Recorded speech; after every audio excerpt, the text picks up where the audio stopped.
كيف ممكن توصف شعور ما في كلام يوصفه.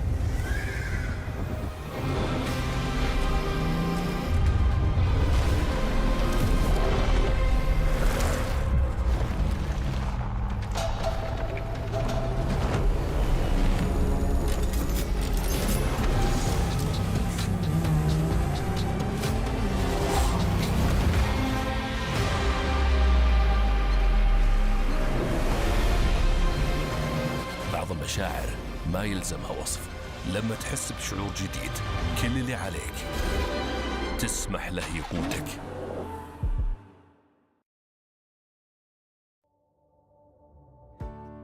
The Labay app, your smart platform for managing your healthcare services at Hamad Medical Corporation. To register, download the Labay app from the App Store. Log in using your Qatar National Authentication ID. Enable fingerprint or facial recognition for easy login. Then enable notifications to receive appointment alerts and changes. With the app, you can view upcoming medical appointments with ease, reschedule or cancel appointments with just one step, view your medical file, test results, and prescriptions, self-assess your health using artificial intelligence technology.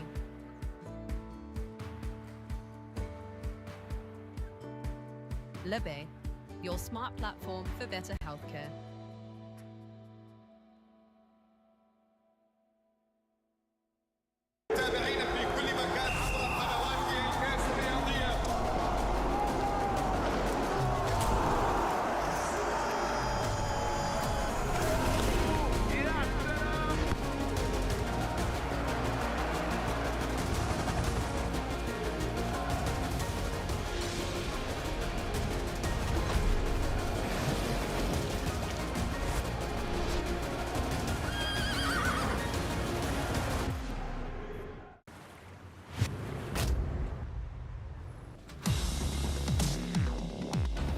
We are here to assist on the field, on the sidelines. From training to go time, we help set up the shot so that you can take it. And your victory is also ours. At Aspetar, our purpose is to assist you whenever and wherever you need it. With state-of-the-art facilities and services, and staffed by some of the world's leading sports medicine experts, we are here to maximize your training and health so that you can maximize your win. Because our mission is to help you achieve your full potential. Meet Aspetar, the future of elite sports, all under one roof. Discover more on aspetar.com. A book, a desk, a teacher. For some, a classroom is a given. But for many around the world, it remains out of reach. Yet, we've always come forward to change that. Education above all is dedicated to making quality education accessible to all.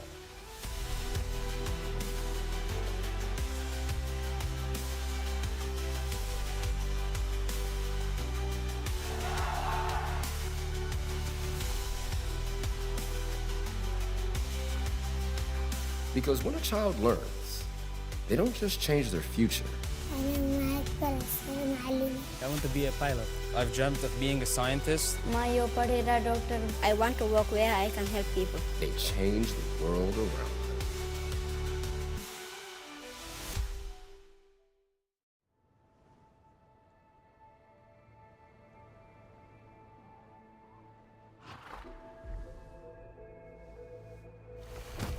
صدح صوت الحوافر وسمعتها الخيل والفرسان.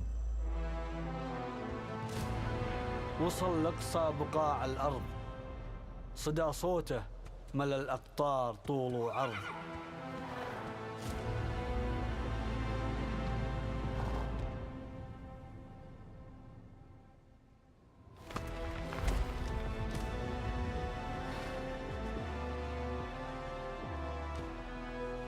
تسابق له من اللهفة بنات الريح، ما تقف لو تسير الريح عكس الريح.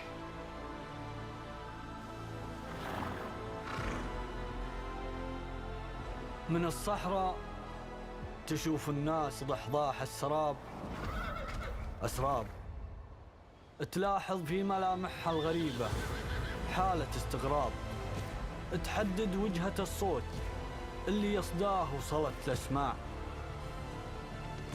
وعلى الوجهة ما تدري عن بعضها وتتفق بإجماع.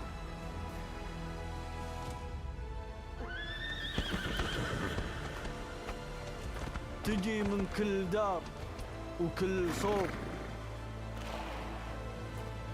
ترابط بين أحاسيس وقلوب، تجمعنا الهواية والمحبة هنا من حيث تجتمع الشعوب.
Welcome to CSI Alshaqab, presented by Longines. It is the final day of action here in this stunning facility. We are, of course, standing in the Longines outdoor arena. And what's unique about this event is that it brings together 5-star show jumping with 5-star dressage and para dressage as well. And with that in mind, I am thrilled to be joined by none other than Carl Hester. Carl, thank you so much for joining us. Talk to us about your experience of Doha so far. Well, it's always a pleasure to be here. I haven't been for 11 years. Come back this year. I think, you know, the facilities here for a 5-star are obviously superb. It's lovely to mix some of the more senior riders with some of the up-and-coming riders. Everybody gets a chance to see how it's done at either end. The music is always a big draw for us as riders because it's one of the more fun parts of competing in the dressage world. So it was great to have that here today and a high standard at the top, and we had amazing judges as well this year here. So I think anybody that got a score that was a high score or a good score should be very happy with that. And of course yours were in fact the highest scores, double wins for you this year. Talk to us about your performances with Fame. Yeah, I mean, Fame is an experienced horse. He's a 16-year-old stallion. He's been my partner now for coming up 4 years. I was only supposed to have him for a year. He helped me win European gold, bronze in Paris Olympics, and then silver at the European Championships last year. Each year, you know, we've always thought he would be going back to his owner, but I'm lucky to still have him. So she said, look, take him to Doha and enjoy a competition. I think sometimes we forget that we are supposed to enjoy it because we're always on teams and, you know, high pressure competition. So it's been nice to come out early in the year and just get a show out the way. We're all, I think, probably heading, you know, hoping to head towards the World Games this year. So every show counts with scores going towards our team. Something that a few of the riders have talked about is that it feels a little bit like a championships here because you have the jumping as well. Do you get that feeling? Yes, and it's great to be able to experience that. I mean, you know, this is the fun thing about having a day out here at Alshaqab. You can come and in the afternoon watch, you know, like the Grand Prix 5-star dressage, and there's a Grand Prix special and the music, and then you stay on for the evening and you can watch the show jumping. So it's, you know, like if you love horse sport, this is an ideal place to come and experience a little bit of everything. And how have you been enjoying Doha as a place as well? Because a little bit of time off while you've been here, maybe? Well, I've only been here 4 days, and I'm on the night flight tonight. I mean, as you can see from my face, I forgot my sunscreen, so that's the only reason I'm looking like a cherry. But it's, you know, it's just great. I mean, isn't it? It's an amazing time of year to come away. I mean, the UK has been pretty horrible for the last 3 months with just rain non-stop, and to get away for a few days and ride the horse out in the sun is just a complete dream.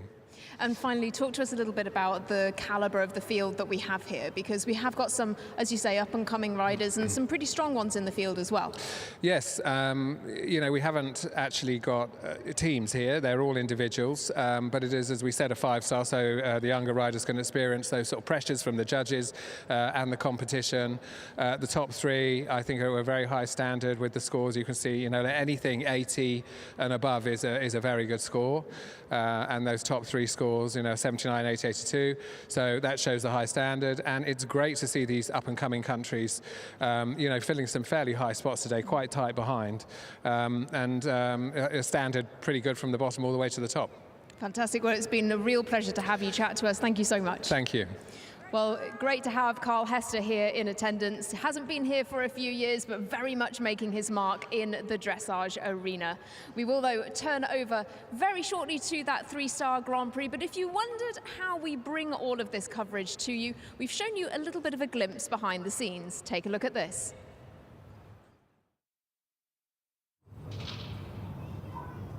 CSI Alshaqab presented by Longines. Well, I'm here by the indoor arena, which is absolutely sensational. We've got loads of dressage, show jumping, para dressage in there. You can't move for top riders here, but how do we bring that to your screen as well? I'm going to take you for a little tour and show you how.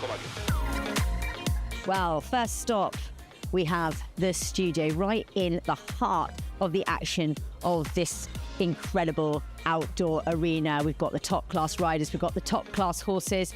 But how do we get that to your screens? There's a whole another international crew of cameramen, editors, engineers, technicians, producers, and of course presenters. Hannah's working very, very hard. We bring that together every single day, and I'm going to show you a little walk around as to all the different areas that we bring to you.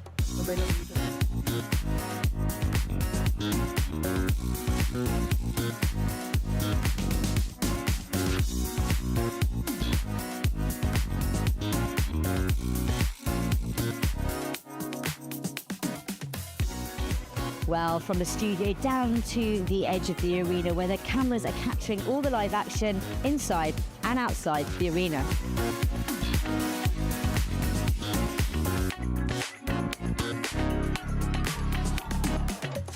Well, here I am at the heart of backstage. This is the outside broadcast, the trucks behind me here, and this is where the camera feeds, the sound and the graphic all come in here for the live sport. But it's just a huge collaboration all over site. There's a huge team out there, not just bringing the world sport, but bringing those amazing stories too.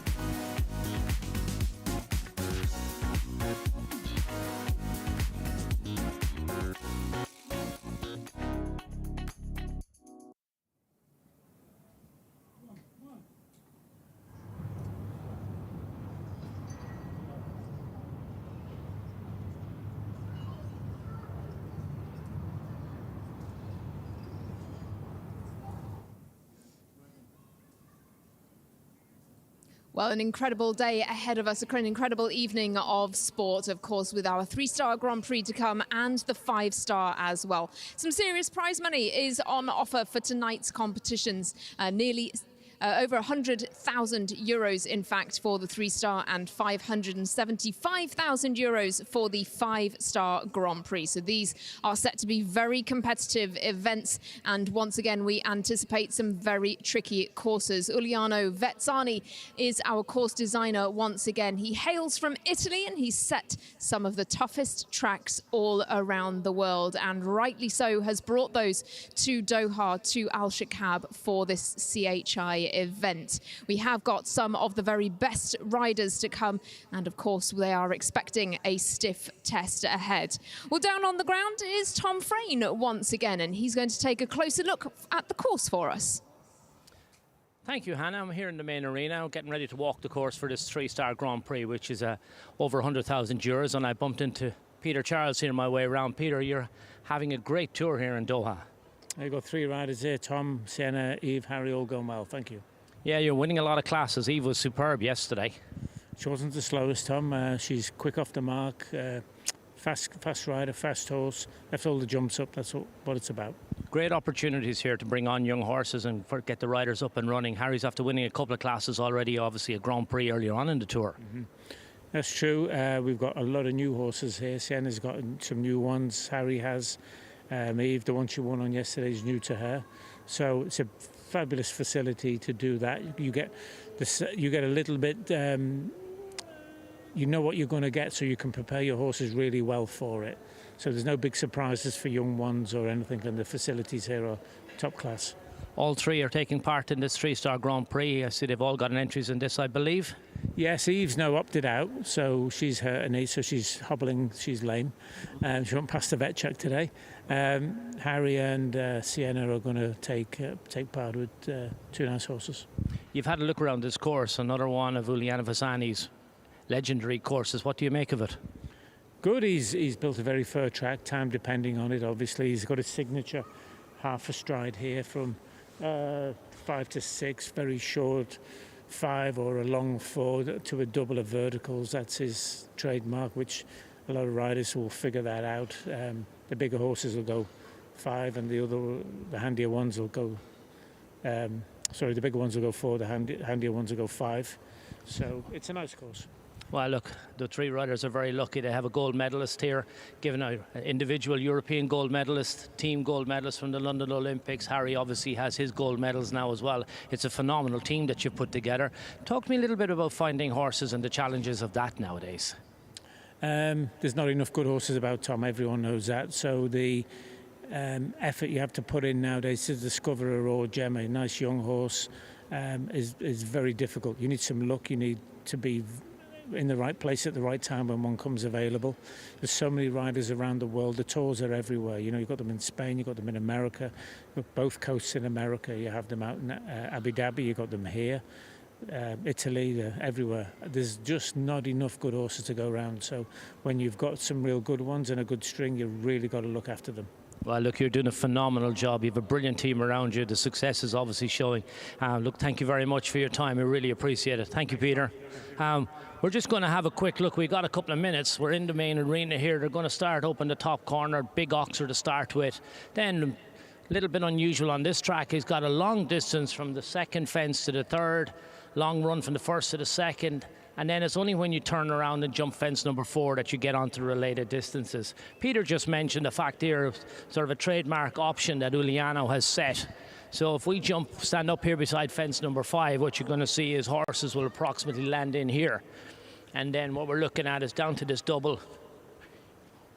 6, 7, 8, 9, 10, 11, 12, 13, 14, 15, 16. So if you've got a really big striding horse, you can come up here on 4 strides and you'll get up close enough to this vertical. But if you've got a small horse, what you're going to try and do is maybe just wait a little bit and go on a 5-stride pattern. That'll get you up close enough to the vertical so that you have enough power to cover the distance and then get around. Again, you're going to swing left-handed back around the arena. You don't want to get lost. I would not be surprised if the time allowed is significant this evening in this Grand Prix. There's a lot of money at stake. And then from 7 to 8, we have a nice 5-stride pattern here. Again, we're going to open the horses, and we've seen this signature fence being used a couple of occasions over the last week in particular. You can see the colour of it. It's quite difficult to make it out on the backdrop. Swing right-handed, and that's when you jump the combination. You have an oxer to a vertical and to an oxer coming out, so that's going to take quite a bit of jumping. That's fence number 9. Swing right-handed, and then you'll double back on yourself again, back past the pocket, and you'll finish up on fence number 13. So a serious test here. There are a lot of serious horse rider combinations coming to post, and it's going to look very, very interesting. First horses will be in the ring in a few minutes' time. We've also got the 5-star track has been built around here as well, so that's going to just give a little bit of obstacles in the way. Horses will have to go around those. But the scene is set for an outstanding competition. We look forward to seeing how this course is going to ride. Remember, it's a jump-off course. If they're fortunate enough to be clear and they get back into the second round, they're going to have to tackle. They'll start over fence 1, up to fence 2. Then they'll turn back left-handed. They'll start on 5, and then they'll take an interesting line here from the very coloured fence here behind me. They're going to turn right-handed back to this signature fence 8 again. Then it'll be 9 BC. And then there's 2 new fences. They'll turn back right-handed. They'll jump a big oxer, and then there's a long run down to fence number 16, which will be the last fence. That'll be winner take all. If you're clear and you're fast enough, you're going to get a huge chunk of prize money and a red ribbon. So, Hannah, back to you in the studio. Thanks so much, Tom. Well, great to get those insights into our course, and of course to hear from Peter Charles there as well. Of course, he has quite the team of riders here competing in not only the 3-star but the 5-star as well. That is the order of the day. We begin with this 3-star Grand Prix and progress on to the 5-star. But it really has been a fantastic opportunity. We've been hearing from a lot of our show jumping riders. They can bring a range of horses here. They can bring their top horses. They can bring up and coming ones. They can bring young horses, and they can really settle in Doha at Alshaqab with all the fantastic facilities that are here, and allow the horses to feel relaxed and really build their partnerships even further, and of course get a little bit of winter sun for some of them as well. As this tour progresses, of course, we are right in the middle of the Doha Equestrian Tour, and a very impressive series it is, with over 10 million euros in prize money across the weeks of this series. And as I say, we are heading towards the halfway point. We're just around about that mark. And of course, there is a leaderboard in the series as well. And somebody who is close to the top, she's third, in fact, in the standings, is Megan Moissonnière. We caught up with her earlier on. Hi, I'm Megan Moissonnière. I'm riding 2 horses. The first one is Shakarija, and then I got my Grand Prix horse, which is Chrono Time. I got here my best 2 results in a 5-star Grand Prix, so I'm very happy, and I'm very pleased with how Chrono is improving at this level. He just started last year at 5-star, so that's amazing to be third for the moment, and I hope I can stay at this place, or maybe second, or not first, because Scott is way too far, but yeah, that's amazing. For sure, riding in these facilities improve a lot the way we ride. the arena is so big. We have a lot more counter than in every show, I guess. I try to go really quick, so I hope I can have this counter during the course and the jump off. And yeah, we can ride in many arenas in the counter track. The horses feel really great in Doha. One of the horses who teach me the best was Cordial, because we jumped our first 4-star, 5-star, Nation Cup and Europeans together.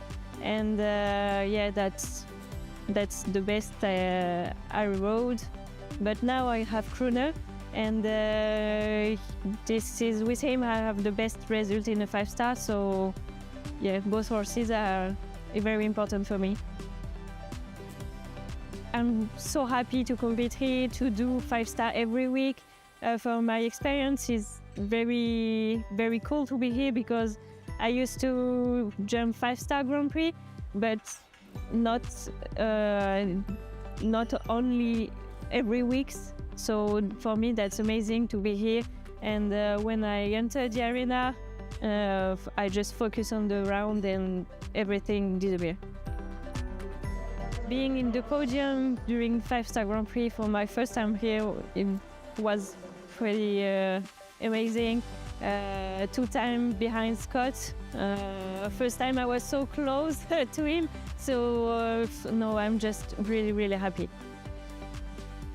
It's amazing to be part of 5-star riders and to compete with all the idols I had when I was younger, like Scott, like Marcus Henning and everyone. And when you can be ranked so close to them, that's a victory for me.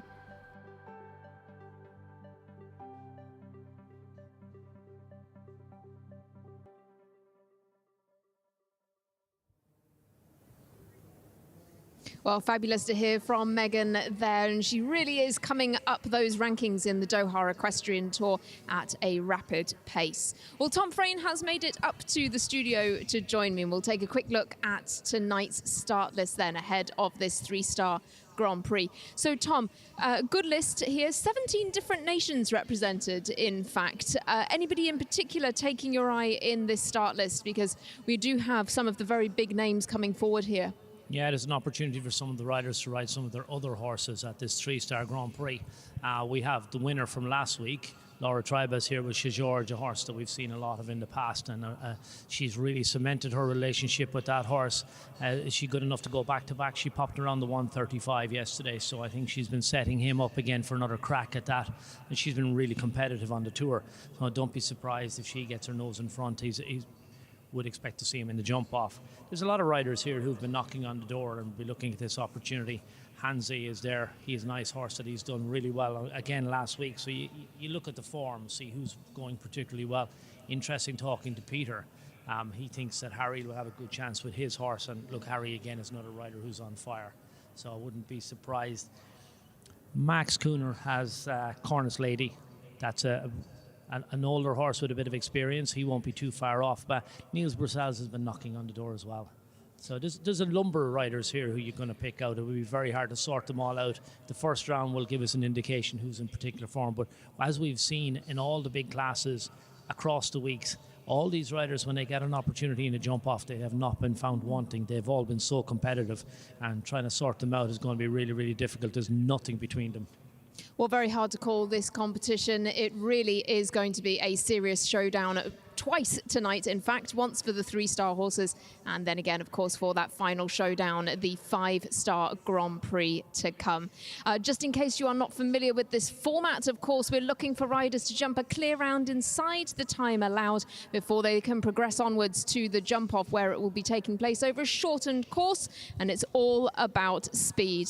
The first round, though, is just moments away. So with that in mind, I'll hand over to Killian Thornton on our broadcast and John Stokes in the arena to take you through every second. A very good evening. Salam alaikum. Look at this. This isn't just a stadium. It is a monument to the horse, an architectural masterpiece rising out of the desert to house the spirit of competition. Welcome to the final pulse-pounding day of the CHI of Alshaqab, presented by Longines. To our friends here in Doha and across the globe, we begin this grand finale Saturday with a greeting of peace, Ramadan Kareem. There is a unique, quiet dignity in the air tonight, a reflective stillness that only makes the thunder of hooves on this sand feel more powerful. We have reached the summit of this 13th edition. For 3 days, we have witnessed the grace of dressage and the resilience of para-dressage. But today, the discipline shifts. As you can see, that man is leading our course design team. Uelano Vitasani has set a time out of 82 seconds with a height of 1.50 meter, 13 obstacles with 16 jumping efforts. But today, the discipline shifts. The stakes rise. We enter the arena of the jumpers. We have a double header of world-class action, and it starts right now with those riders joining us for the 3-star Grand Prix. The statistics today are as sharp as the turns. These riders will have to make really tight turns. 35 horse and rider combinations are waiting in the practice arena. They represent 17 different nations, from the local heroes of the Middle East to the titans of European show jumping. They aren't just jumping for pride, they are jumping for a share of €106,000 prize fund. In the 3-star world, this is the deep end of the pool. This is where the next generation of 5-star superstars is forged. To win here in this arena is to signal to the world that you have arrived. But the sand of Alshaqab is a jealous mistress. It demands perfection. At 150, there is no room for a loose lead or distracted eye. The course today is a riddle of distances and technical traps designed to separate the good from the truly elite. As you can see, some of those who have joined us here tonight, 3-star Grand Prix followed by the 5-star Grand Prix. Now, without the benefit of a digital map, our riders have had to walk the sand and visualize every inch. The designer has set a trap in the middle. A triple combination sits right under the grandstand. The horses will feel the crowd. The riders will feel the weight of expectation. Then comes the final line.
2 more, make it interesting. Whoever jumps the clear round and beats the course builder will deserve their shot at this substantial prize fund this evening. A lot to do to get into the jump off though. Well, Tom, we haven't had an opportunity to look at the course, and I'm sure you will guide us through that over the first couple, as the first one was first in last week's 135, and a 3rd and 5th placing this week alone. Alexis van der Laren Z for Egypt, Sif Alden Ism Abbas. Yeah, it's a long run from the first fence to the second. It walks 11 strides, and then it's a good 10 strides up to this. So he's letting them get up on a really good rhythm. And now you can see they roll back all the way around fence number 11. There's a big vertical here, and now this is the first of the options. 6 strides up to the Oxer.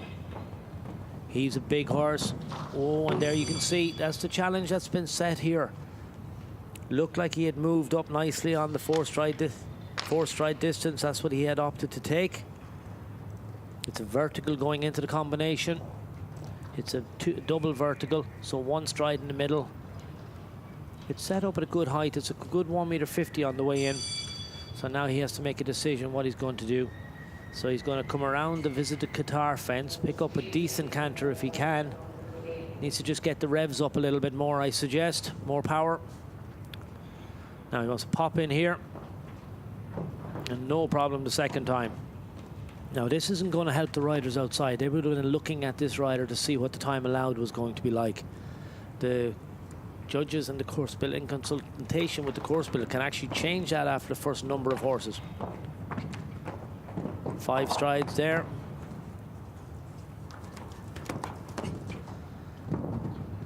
Two strides in that. 1 stride coming out of the combination. Now he turns right-handed to the first of these narrow fences. It's tall style. And then 6 strides up to the Oxer. And now he's 2 fences from home. Big Oxer coming away from the pocket. And has to make an adjustment. That's a short 5 strides on the way home. Well, we are now at a total of 20 faults with that refusal, a disturbance as well. 6 seconds will be added onto the time, so a total of 20 and 89.63 for Sif Alden Ism Abbas. Here we see him come up on the 4 strides, but just didn't get close enough to the fence. And then this is the last line.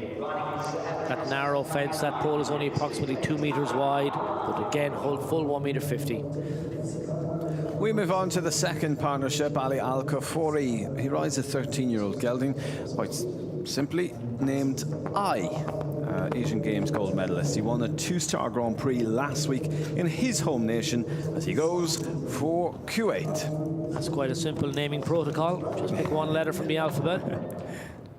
Stick with that. It's better than some of the names that we have to say, Tom. Definitely makes our job a lot easier. First 2 fences down. I think the course builder is asking them to get up on a really good rhythm. We know the time allowed is it's 82 seconds, so that may be influential. We're not going to know until we see 1 or 2 horses complete the track and make a solid effort. Ooh, he's gone. And you can see he took the 5-stride option there up to the double. He's had first 2 fences down, and now he's settled into the course. On this rollback, decent Oxer with a big water tray. 4 or 5 strides to the vertical.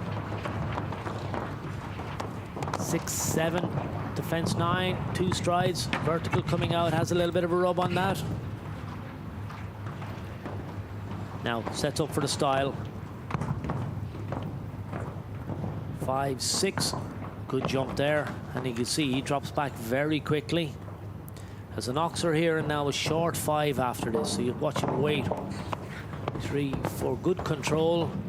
Well, that last fence goes also, and that's a plank. A total of 16 then here tonight for Ali Al Khafouri and 79.70 Kuwait. Yeah, he had the first 2 fences down, and then he had the last 2 fences down. Settled on a good rhythm all the way through. Time allowed, he was around in 79.7. That's fairly significant. 82 being the time allowed, so to be fair, I think Giuliano hasn't tightened the screw on the time allowed at all this week, and I think he's allowing the riders to get into a good rhythm and not put that added pressure on them. There's enough jumping to be done. Absolutely. Let's see how we get on with the third partnership. Rider that's a Hatab champion. That's the Qatar's domestic Longines Hatab series, which acts as a pipeline for that national team. He was third in a one-star Grand Prix here early on in the Doha Equestrian Tour. Ghanem Nasser Al-Khaidi, Cheddington Blue for Qatar. Yeah, 11-year-old by Baladouroué, out of a Contendro mare, beautifully bred. Really smart horse. You can see very light on the ground. He's jumped those first couple of fences very impressively. Now back to the vertical. 2 water trays, the smaller ones. Moves up to that big oxer. Takes a forward 4. You can hear using his voice. Horse very good to back off the vertical when you consider the momentum he carried into it. Now game's really gallops around the corner here. Oxer, water tray. 4 or 5 strides to the style. He really is attacking this course now. It's very positive riding up to the double. Little bump going in, but he gets away with it. Out the last part of the combination. Just clips the back rail, but it stays in the cups.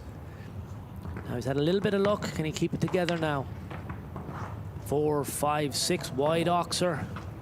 Now you want to jump this oxer, then he's going to have to put on the brakes to get the 5 strides home. Big jump in. 5, and he jumps it. He's clear. The Longines arena of Alshaqab erupts into a cheer. He breathes a sigh of relief as Ghanem Nasser Al-Khaidi goes clear with Cheddington Blue. Yeah, he really attacked this course all the way through. He was positive everywhere. You can see here he just sends his horse forward. Watch the body language there. This is a double of verticals. He really carried in a lot of speed into that. He used his voice, and to be fair, he sat lovely and still, nice and quiet, allowed the horse to back off and leave the pole in the cups. That's the first clear. We need another to create the jump off. We go to the world number 51 in the Longines World Rankings. Riding this 9-year-old stallion is a winner already this week in the 5-star 150. It's Rainbow van Zorgeveld, Belgium's Peter de Vos.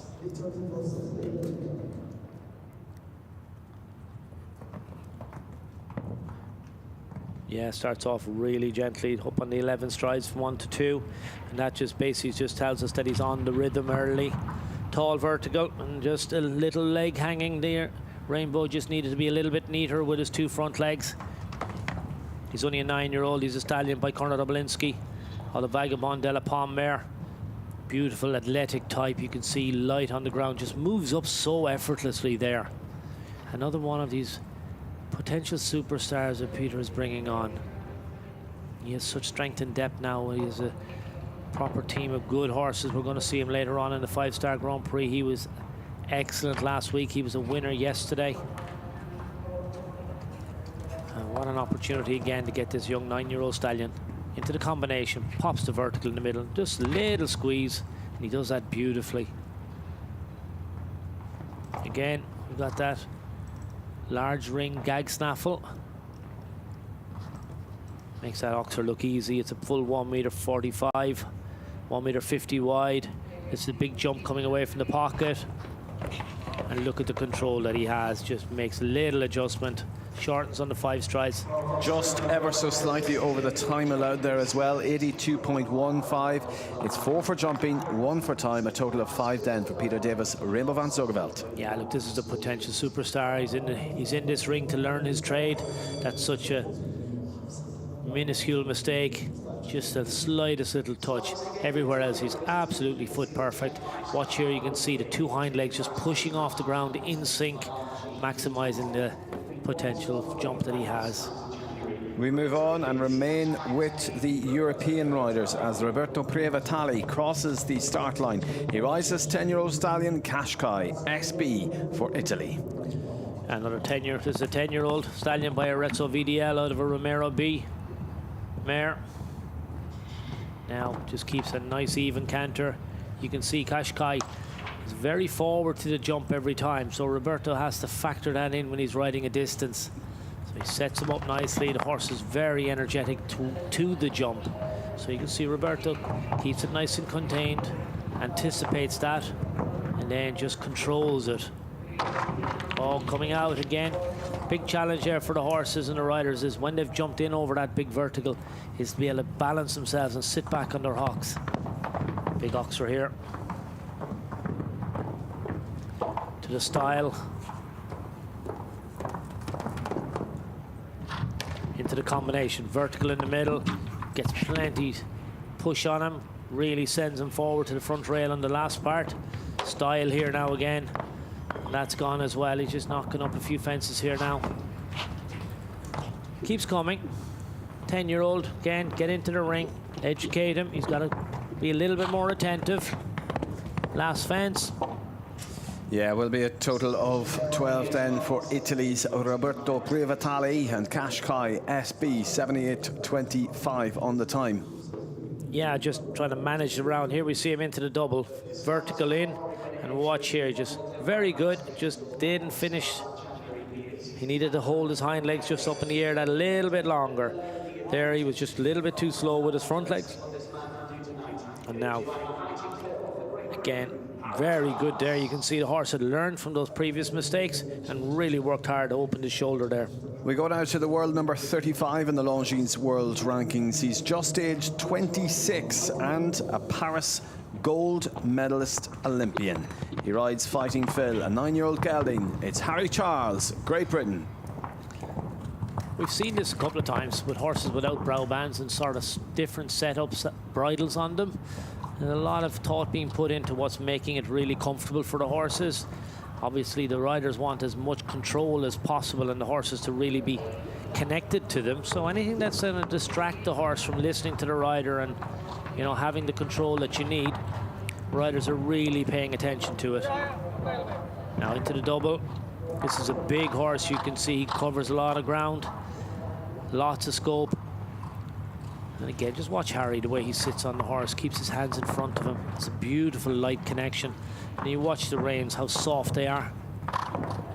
That takes so much skill. Fabulous position, and by that you mean look at his lower leg. Just nice and connected with the horse. Brilliant through the combination. Now, 4 fences from home. 4, 5, 6. Now turns back left-handed by the pocket. Big oxer here, so you can see really comes through the corner. Now presents him beautifully. Now he has to just wait. This horse is a big stride. Super control. Do we have our jump off? Yes, we do. Our second clear as Harry Charles produces a super round with Fighting Phil for Great Britain. Yeah, Fighting Phil, beautifully managed horse and rider, perfectly in tune here all the way through. You can see the connection. Watch Fighting Phil's ears. Just listen to Harry. That left ear, yeah, oh, hang on, I got it, boss. Beautiful technique coming out of the combination. Lands so balanced.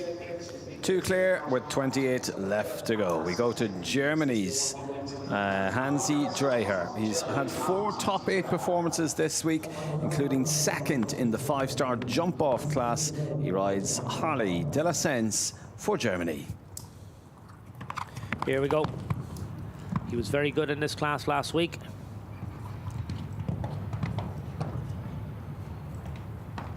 Real athletic type of horse, you can see. He's not the biggest horse. Hansi knows that, so he's going to use that stride. We'll see what options he takes here now. Travels up to 6 strides. 4, opens the horse's stride, knows he's very careful, knows he's very athletic. If you watch Hansi, he always rides his horse with a lovely length of rein. Lets the horse carry themselves, and that really allows them then in the air to express themselves and use their back, open their shoulder. Oh, our style. It's a difficult fence to focus on. Into the combination now. Good in the middle. Very good coming out. Another style. And an oxer. Gate underneath it. You can see Hansi now turns back. He's going to think maybe a quick 4-faulter might get him some prize money. Pops the oxer and sits quiet. You see, just sits tall with his shoulder. So that's quite quick. Well, 4 falls then for Hans-Dieter Dreher and Harley de la Sense, 76.90. Unfortunately, looked at as just the most The slightest of touches. Watch it here. Just barely clips it with his toes behind. Knocks it off that flat cup. Totally unforgiving. No chance of it staying there. Then, to be fair, very cleverly, showing all his experience, just turned back up a little bit quicker, didn't hang around, so he now is the fastest of our 4 falters. 2 clear. Let's see if we can get one for France. A rider that was second in a 3-star class last week, but also this week as well. He rides Flower du Rouet, Jean-François Rondeau for France. An 11-year-old gelding by President. Second fence, unfortunately, has gone out of his cups, the front rail. You can see moves around the corner here. Sets up for the first of the related distances. This is a nice forward 6 strides down to this big oxer on a slight bending line to the left. Horse is a huge stride. 4, 5 ups in the 5-stride pattern to the double of verticals. We've seen a variation of choices here. Each rider is different, they know their own horses. He has the vertical on the way out to add to his already 4 falls on the second fence. 6 strides. You know, the challenge for the riders here is how brave are you going to be? Oops, sorry, misunderstanding. Whoa, whoa, whoa, whoa, whoa. Now, well done. Jean-François, very sensibly, just nice and quietly. Stays there. Now. So he has... Okay, horse and rider are fine. The bridle has just come off, so we're just going to wait now. Yeah, we always have a head collar in the event of this happening, and the groom is just coming across the arena. So it Flower de Rouet is not under any pressure. He's quite happy. It is elimination for the involuntary dismount, as per the rules, and we have a team that, even though it was a gentle dismount there, Tom, we have a fabulous veterinary and paramedic team that actually, after all of these events, even as gentle or as smooth as a fall may be, they have to get checked out. And it's just all to do with the welfare of both the horse and rider.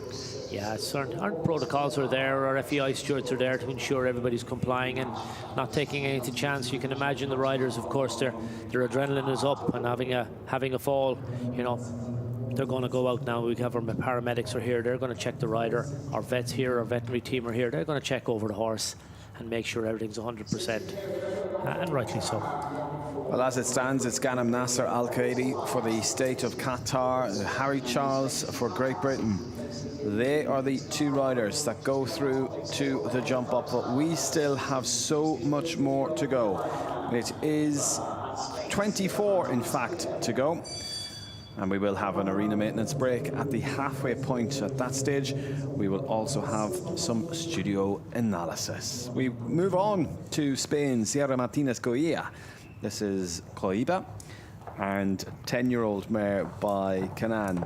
This rider just aged 25 and has placed second in the 5-star 1-round speed at a height of 1.50 m in last week's His Highness the Emir's Sword Show. Goes for Spain. It's a 10-year-old mare by Canaan.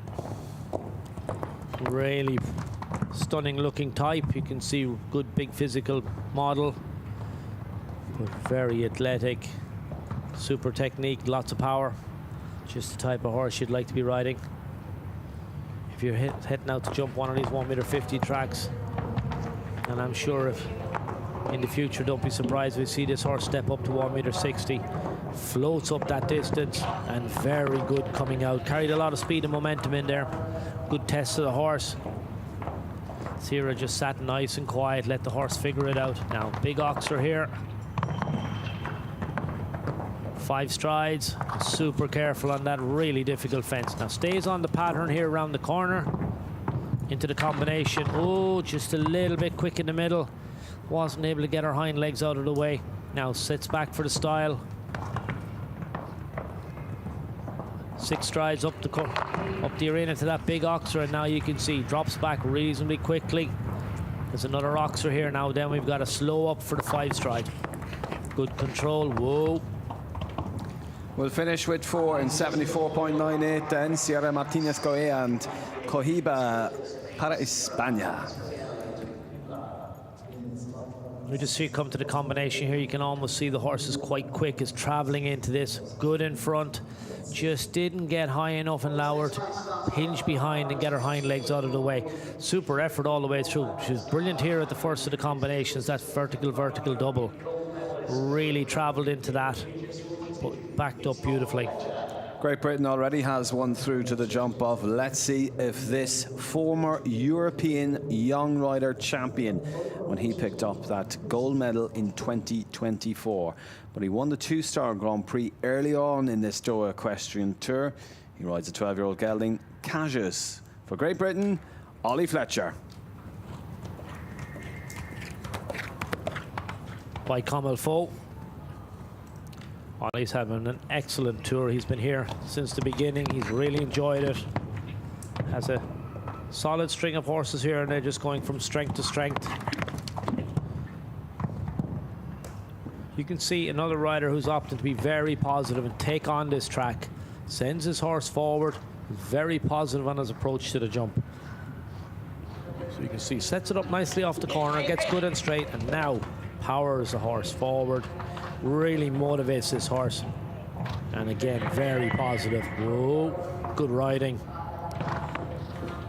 Ollie really is doing everything he can here now to just keep this horse really connected. He's giving him a lot of support. By that, look at the amount of leg he puts on. Really is encouraging his horse. Now, and the horse is really careful. Excellent approach here. Comes to the combination. You can see works hard, sends him forward. Oh, that back rail, you could just see the body language from the horse was reaching for the back rail. Big Oxford here on the 6 strides. Good technique. Now sits back again. Big Oxford coming. Watch Ollie. He's going to send him forward, keep his leg on. Now he wait, sits back. Brilliant over the last fence. It's a quick time of 75.99, but 4 faults incurred there for Ollie Fletcher. Cassius for Great Britain. Yes, you can see Ollie was really motivated on the horse, had a lot of leg on him, was really positive in the way he presented the horse to all the fences. We saw that with Cheddington Blue. Graham rode the horse the same way, was very positive again, you know, taking the initiative here. I don't think this track is going to allow you to sit back and let the fences come to you. The way the distances are set up, it's requiring positive riding. That's what I get from the first 10 that have jumped it. Ollie's been very disappointed he wasn't clear there. We go to the world number 82 in the Longines world rankings. This is a man that produced a clear, got into that jump off on Thursday's 5-star jump off class. He ended up 6th. He goes with Mastermind or L, the 12-year-old gelding for Germany, Philipp Weishaupt. Yeah, this is a new ride for Philipp. Only taking it over in the last days, really. We saw him pop around here, just developing the relationship. Conor Conrad rode this horse very successfully and produced it all the way from a young horse up to 5-star level. So now it's moved stables, gone across to the Beerbum stables, and now Philipp Weishaupt takes on the ride. Won't take Philipp long to establish a relationship with any horse. He's such a talented rider. And we'll see how they settle into this.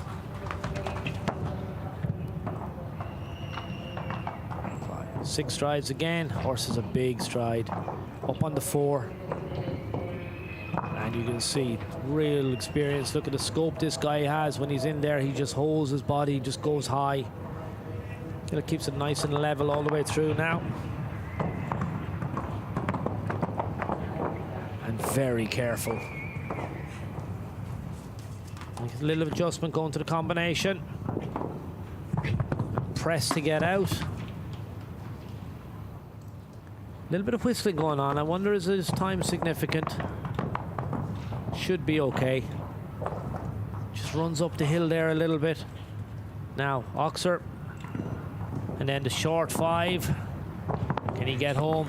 He should be good for time. Will this be clear on number 3? It is. He was clear and got through to the jump off on Thursday. Place 6. Let's see if he can go 5 better here tonight as he secures his place in our jump off. Philipp Weishaupt. Yeah, the horse was superb. Every time he asked a question, he just went high. Watch him coming out of the double here. Just goes so high over that jump.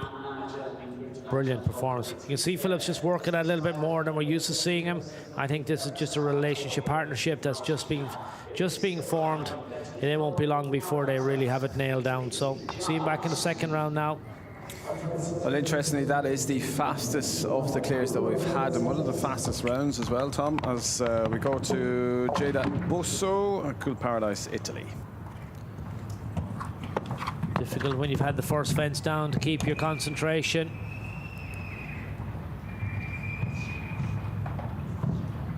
Now settles into it nicely. Guida's a young athlete. This is a 13-year-old by Clarimov. Beautiful looking horse. Adds to his 4 already, so now he's on 8. Look at the expression on this. Forward on the 4 to the double. Whoa, whoa, whoa. Very good. You can see the horse just change the shape of his jump to go high over the second part, that tall vertical coming out. Now back to the oxer. There's a water tray underneath this. Moves up to that horse, very careful. Now stays on the inside to the combination. Back rail, middle part, jumps out clean. And we're going to back to a trot. Hand is going to come up and we're going to retire this evening. Gives the horse her pat. Yeah, that's the signal there to the ground jury that she no longer wishes to continue the round, and will save Cool Paradise S probably for next week's jumping here in Doha. That's Jada Bosso for Italy, deciding to retire. Yeah, just not happening in the combination here. Just caught that behind. Then looked very good coming out. Not to beat this evening. Sensible move. Well, we are 5 away from the halfway point, of which we will have some studio analysis of the first half. Prize fund here of €106,000. This rider is very much eyeing to take that largest chunk of it. She has 4 top 10 performances this week already, and won the 5-star 140 on day number 1. Chagorge for France, Laura Triba. Yeah, can she go back-to-back 3-star Grand Prix at the Doha Tour? She won week 5. She's here now to challenge for week 6. Very well set up for it. Jumped around yesterday, was 10th in a nice class in the indoor. Just to freshen up George. We've seen this horse before. Christian Kukuk rode him previously. But Laura has taken over the reins and she has done a brilliant job. George looks fantastic, ears pricked. So a combination of his enthusiasm and Laura impresses me so much. The horses just love jumping for her. You can see they're so happy. They give her their all. George just looks like he's got a whole new lease of life. Brilliant there on that tall vertical again. So here we come. Part of the Ashford farm. Marlon Manardone here helping her out, walking the course, giving her advice. How unlucky is that? She has a great team around her. And the Carl's set up there as a powerhouse of European show jumping now. Now turn back. We're not going to have back-to-back Grand Prix at the 3-star in week 6, but do not be surprised if we see this combination on the podium again very soon. She crosses the finish line with a very disappointing 4 falls in the time of 76.77. Not to be here tonight for Chagorge and France's Laura Triba. Yeah, look, this is a serious track. It's a 3-star 1.50 Grand Prix with over €100,000. Our course builder has built a very appropriate track. It requires positive riding. It's very careful, very delicate, and a certain element of sophistication and technicality about it is good and a fair challenge to the riders. Well, let's see if this rider can conquer and take on all those challenges in this course. I'm sure he will, as last week he won the 1.5 million Grand Prix of His Highness the Emir's sword. He is the latest recipient of that sword. He goes with this 12-year-old gelding. It's Valentino and the world number 56 for the Kingdom of Saudi Arabia, Abdullah Alshaqab. Now let's see how he sets off. Time isn't the biggest issue, just get a nice rhythm. There's a couple of elements on this course that require decision making. He won't be adding up any strides on the Valentino. It's a big striding horse. It's just a case of containing it all and keeping it all nice and balanced, not let the horse get too aggressive to the jump. Now he'll pop this, and there's a nice 6 strides down here for him. And now he's going to come on the 4, and you hear him using his voice. Was very positive down there. Valentino needed to just back up a little bit more for him.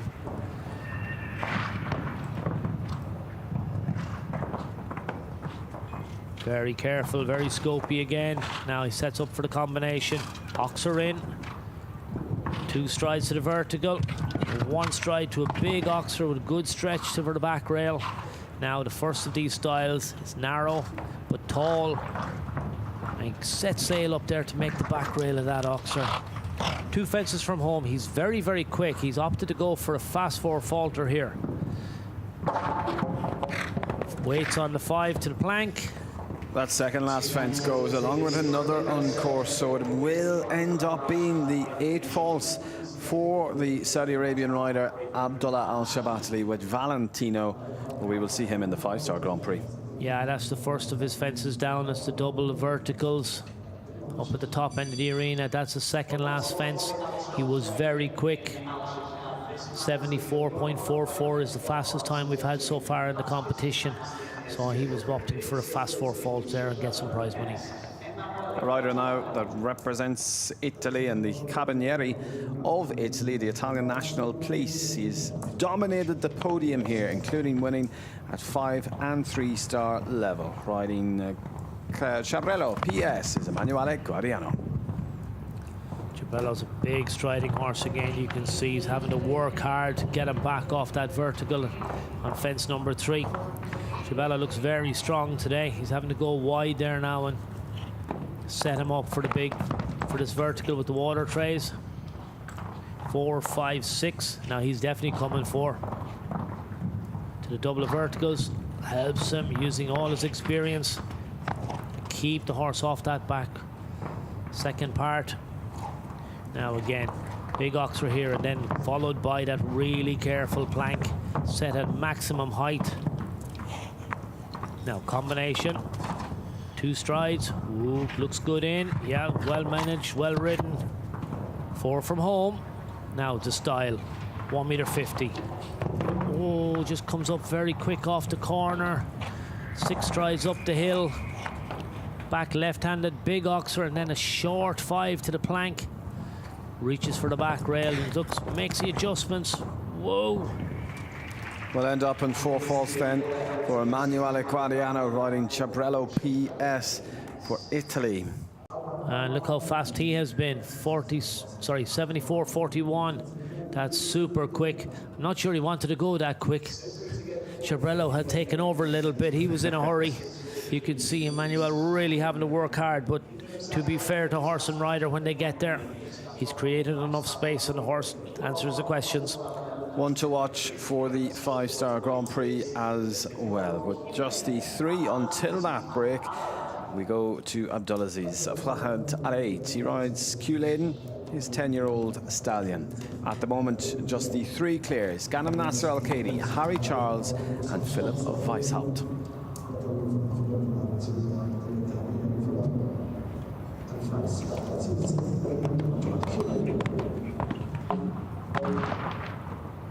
Oh, that's a difficult start. That's a big oxer at the first fence on the far side of the arena. A little bit dead coming off the VIP section. And now just settles into it. A long run to 2, long run to 3. And this big long run back to 4 before we set up for the first of our related distances. A vertical here. Now 6 strides. Now 4 or 5. 4 strides. Well, he's had both parts of that down. He's on 16 faults. Now the decision is this young athlete is going to stay going, try and get as much mileage as he can at this level. Good lad. 3, 4, 5. Has a little rub on that. Now the combination. Get in positive. Now sit quiet. Little support. Now press. Make the back rail. Good lad. Now sit tall, come back off this tall vertical. Now you're going to get your leg on here and get up the hill. Now press. Well ridden, drops back nice and neat. You can see keeps his leg on, big oxer again. And now, whoa, sit back, sit up. And finishes up really nicely. Not an ideal start, but good towards the second half of the course there, 20 in total for Abdulaziz Fahad Alid. Yeah, Abdulaziz, he settled into it. Yeah, he had a couple of fences down earlier on, but then to be fair, he got to grips with the track and the technicality. Got his horse nice and connected. You can see he was really getting to support his horse. He sat tall in his body, kept his leg on, and then it started to click into place for the partnership. Next, a lady that was the recipient of His Highness the Emir's sword last year. This week, she placed second in 2 of the 5-star classes this week. Riding My Lady La Vista is the world number 41 in the Longines World Rankings. For Germany, Jana Frederica Meyer-Zimmermann. 12-year-old mare by my Lord Cathargo. Very athletic. Very competitive partnership. She's been on fire here on the tour this week and last week. Again, picks up some really good placings. Now, on a nice rhythm. Tall vertical. 5-6, little encouragement to that oxer. Sends forward to double. Ooh, and you can see Jana using her body to try and help the horse come off that vertical on the way out. Now, big oxer with the water tray. 5-6 to that careful plank. Now the combination comes nice and wide, gets straight, power on. Now support, you can see riders working hard. Jumps out really well. Unfortunately, the middle part is gone. Horse has a big stride, covers that distance really well up there when we've seen some others have to struggle a little bit. Now we'll have to work here again. Back rail, unfortunately, adding to the 4 already picked up. Total of 8 then for Jana Frederica Meyer-Zimmermann with My Lady La Vista for Germany. 2 on the ground. Oh, a little bit of a pity. Working really hard all the way through. Jumps in really nicely. Just watch the middle part here. Good in front. Just catches it. And then super coming out. Horse really goes high. This is down the last line. You can see the horse just drifted from right to left in the air. And that makes it very difficult to have the scope to make the back rail then. She'll be back. On to the final rider before we go to a break. He's one of the top riders here in Qatar in the junior ranks. That's Sheikh Fahad Jassim Al Thani with La Vista for Qatar. Yeah, back rail down.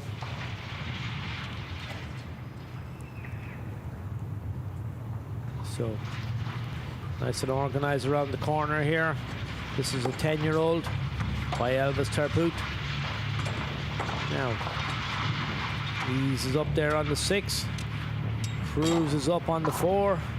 Little bit untidy with the 2 front legs. We see it in the replay. We've one leg just a little bit lower than the other and just bumped off that rail. Now, oxer here.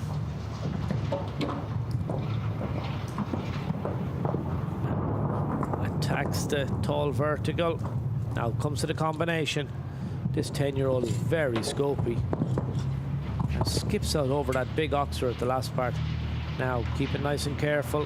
You watch this horse, I think, when really see when it puts his eye on the fence, it's very comfortable at the jump. Now drops around the corner. D-ring snaffle. Simple bridle setup. Almost home. Yeah, an unfortunate start there, but really got into the rhythm and the technicalities of the course in the second half. Sheikh Fahad Jassim Al Thani riding La Vista for the home nation, the state of Qatar. Plenty of scope over some of those fences, just the knock of that back rail and the vertical in the combination of verticals. Clears that final fence, that plank. That's Sheikh Fahad. Well, that's the halfway point. That is just the three clears, as you can see on your screen. We have one for the home crowd, Ghanem Nasser Al-Qaedi, one for Great Britain, Harry Charles, and then one for Germany, Philip Weishaupt. Don't go anywhere, we have some studio analysis, including studio guests, Hansi Dreyer.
Well, it's the halfway stage of this three-star Grand Prix. A very hotly contested competition and a tricky track, as we anticipated, with only 3 clears so far. But of course, a whole host of impressive names on our starting order to come. One rider who was so close but not quite has made it through to our jump-off is Hans-Dieter Dreyer, and he joins us in the studio. Thank you so much for joining us. Now, talk to us about your round. Just one fence down there, so very close, but just, you said earlier you were very pleased with your round. Yeah, I'm really happy with my horse. It's the first time that he jumps on this level here. And today it was a bit my mistake. I decided to make one stride more in this distance to the plank, and I thought it would be better with one less. It was a bit my fault, but I'm super, super happy with my horse. And talk to me a little more about the horse, because this one is quite young. Yeah, he's now 9 years old. I have him since 6 years old. We built him a little bit up in the youngster classes, and now he's on a really good way to be a superstar. Well, Tom Frayne, our analyst, joins us once again in the studio. Tom, a solid performance from Hansi here. Yeah, you've had some fantastic performances over the last couple of weeks. You must be delighted with your horses. I didn't understand. You must be delighted with your horses. You've had some great performances. Really. He jumped already really good the last week. He jumped 4 times clear the last week. Yesterday I rode him in the ranking class. He had one little mistake, and I'm really, really happy with him. Your 2 5-star horses, they're seasoned campaigners. They have a little bit of age, but you do a brilliant job of keeping them lovely and fresh. They really enjoy their job.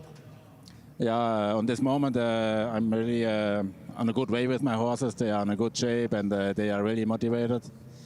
We will see what happens again this evening in the big Grand Prix, and I hope so. Well, the best of luck.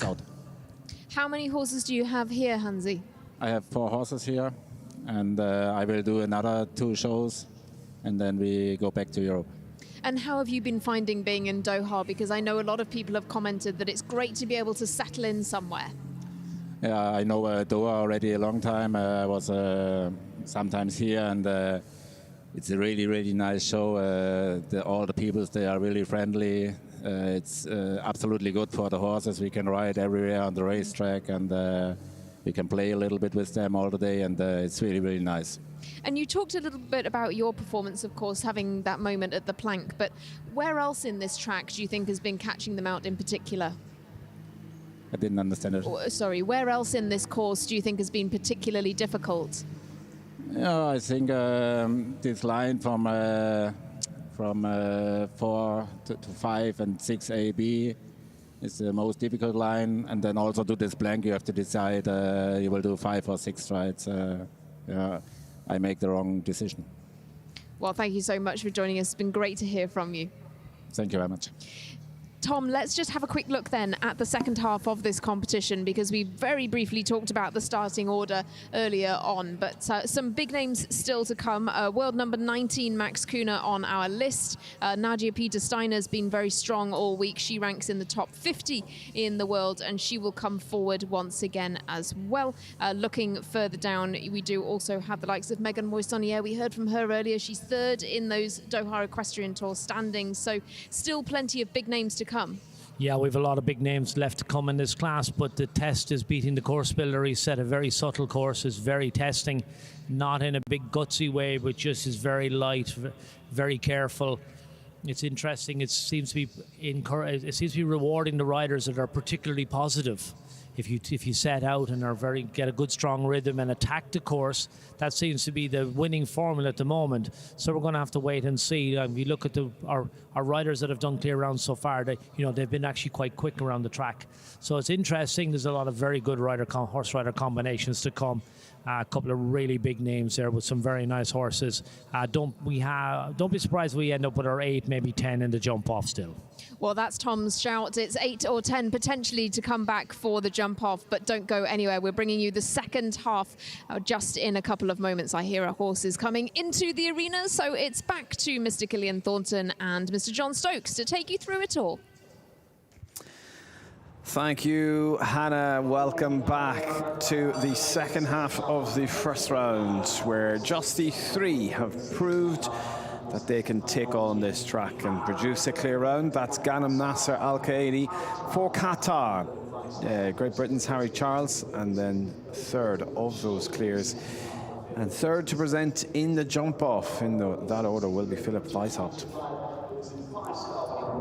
We still have another 14 left to go, and I'm sure we will get some more. To restart us off is that lady, and that's Nadia Peter-Steiner with Quelle Devant Hazen Lidenhoek. This is the world number 46 in the Longines World Rankings. Rides for Switzerland. And was the winner last week of the 1m50 5-star one-round speed competition early on in the Doha Equestrian Tour. She also won that same class. Good strong start here as she powers really into fence 5, and now the combination of verticals with the one stride in the middle. A left turn to the water oxer. 5 strides down to the plank. We're over halfway around the course now. Will this be a really good start? A slight rub of the middle and the back rail of the 2 last elements of the triple combination. Only the 2 to go for Nadia Peter-Steiner to secure her place in the jump off. She needs to keep the plank in position. She does. Well, that's a clear round for Nadia Peter-Steiner and Quelle Devant Hazen Lidenhoek, with the time of 75.03, well under the time allowed of 82 seconds. She is a proven superstar here at the Doha Equestrian Tour, and once again has a ticket into the jump off.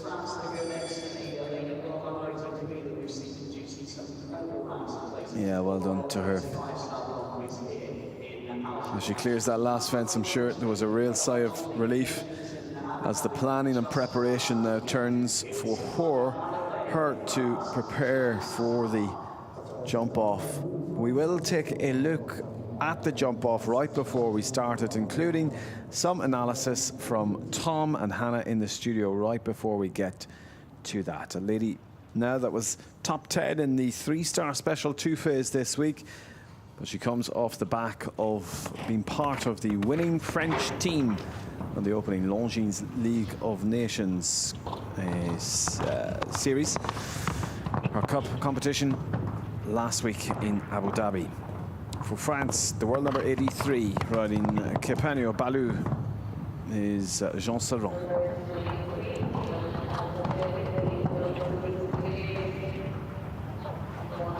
Good so far, a little bit slower on the pace, but a tight turn around the flower arrangement. Knockdown at the vertical water tray jump. 4 strides into the combination.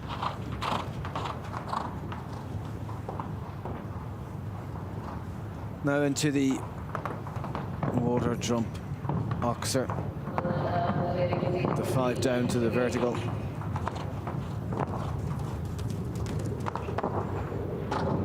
Slight rub of that back rail, but clears the triple combination, goes into the bridge fence and knocks that vertical. And back with me in the commentary box is Tom Fred. Sets up for the last line. Big Oxer needs the control now to finish.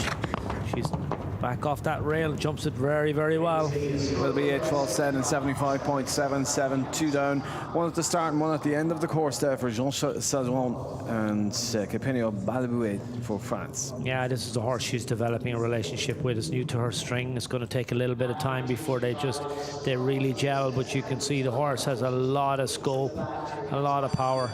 Just a little bit of control at the moment, but be under no illusions, this young athlete is very talented. She won't be long coming to grips with this guy, and don't be surprised if we see them become a really strong pairing soon enough. Next, the winner of the 130 World Cup qualifier, our 3-star jumping here last week. This week has 3 top 7 performances, including second in the 3-star 1m40 one-round speed. Goes for Egypt. This 10-year-old stallion is La Blue and Ismail Osama El Bore. Big striding horse, you can see lovely big canter, light on his feet. Ears pricked, looking for the first fence. And that's what you want. He's a 10-year-old stallion. Now nice and patient down to this, really trusts this horse. Now doesn't want to hang around here. This is a big vertical. It's quite tall, and then there's a decent distance down to the big Oxer. It's on a little bit of a bending line. 4, 5, 6. Horse very good on the Oxer now. Travels up to 4. And you could see horse really patted the ground in front of the second part of that double. Now keeps the control.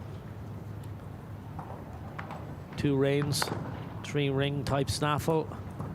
Now this is a careful test. The horse really good again. You can see if in doubt he goes high. Combination, good on the back rail. Skips very light on his feet. Oh, did everything in his power. Watch the horse prick his ears here. He just wasn't sure what to do. Felt a little bit under pressure coming out of the combination. And very good again.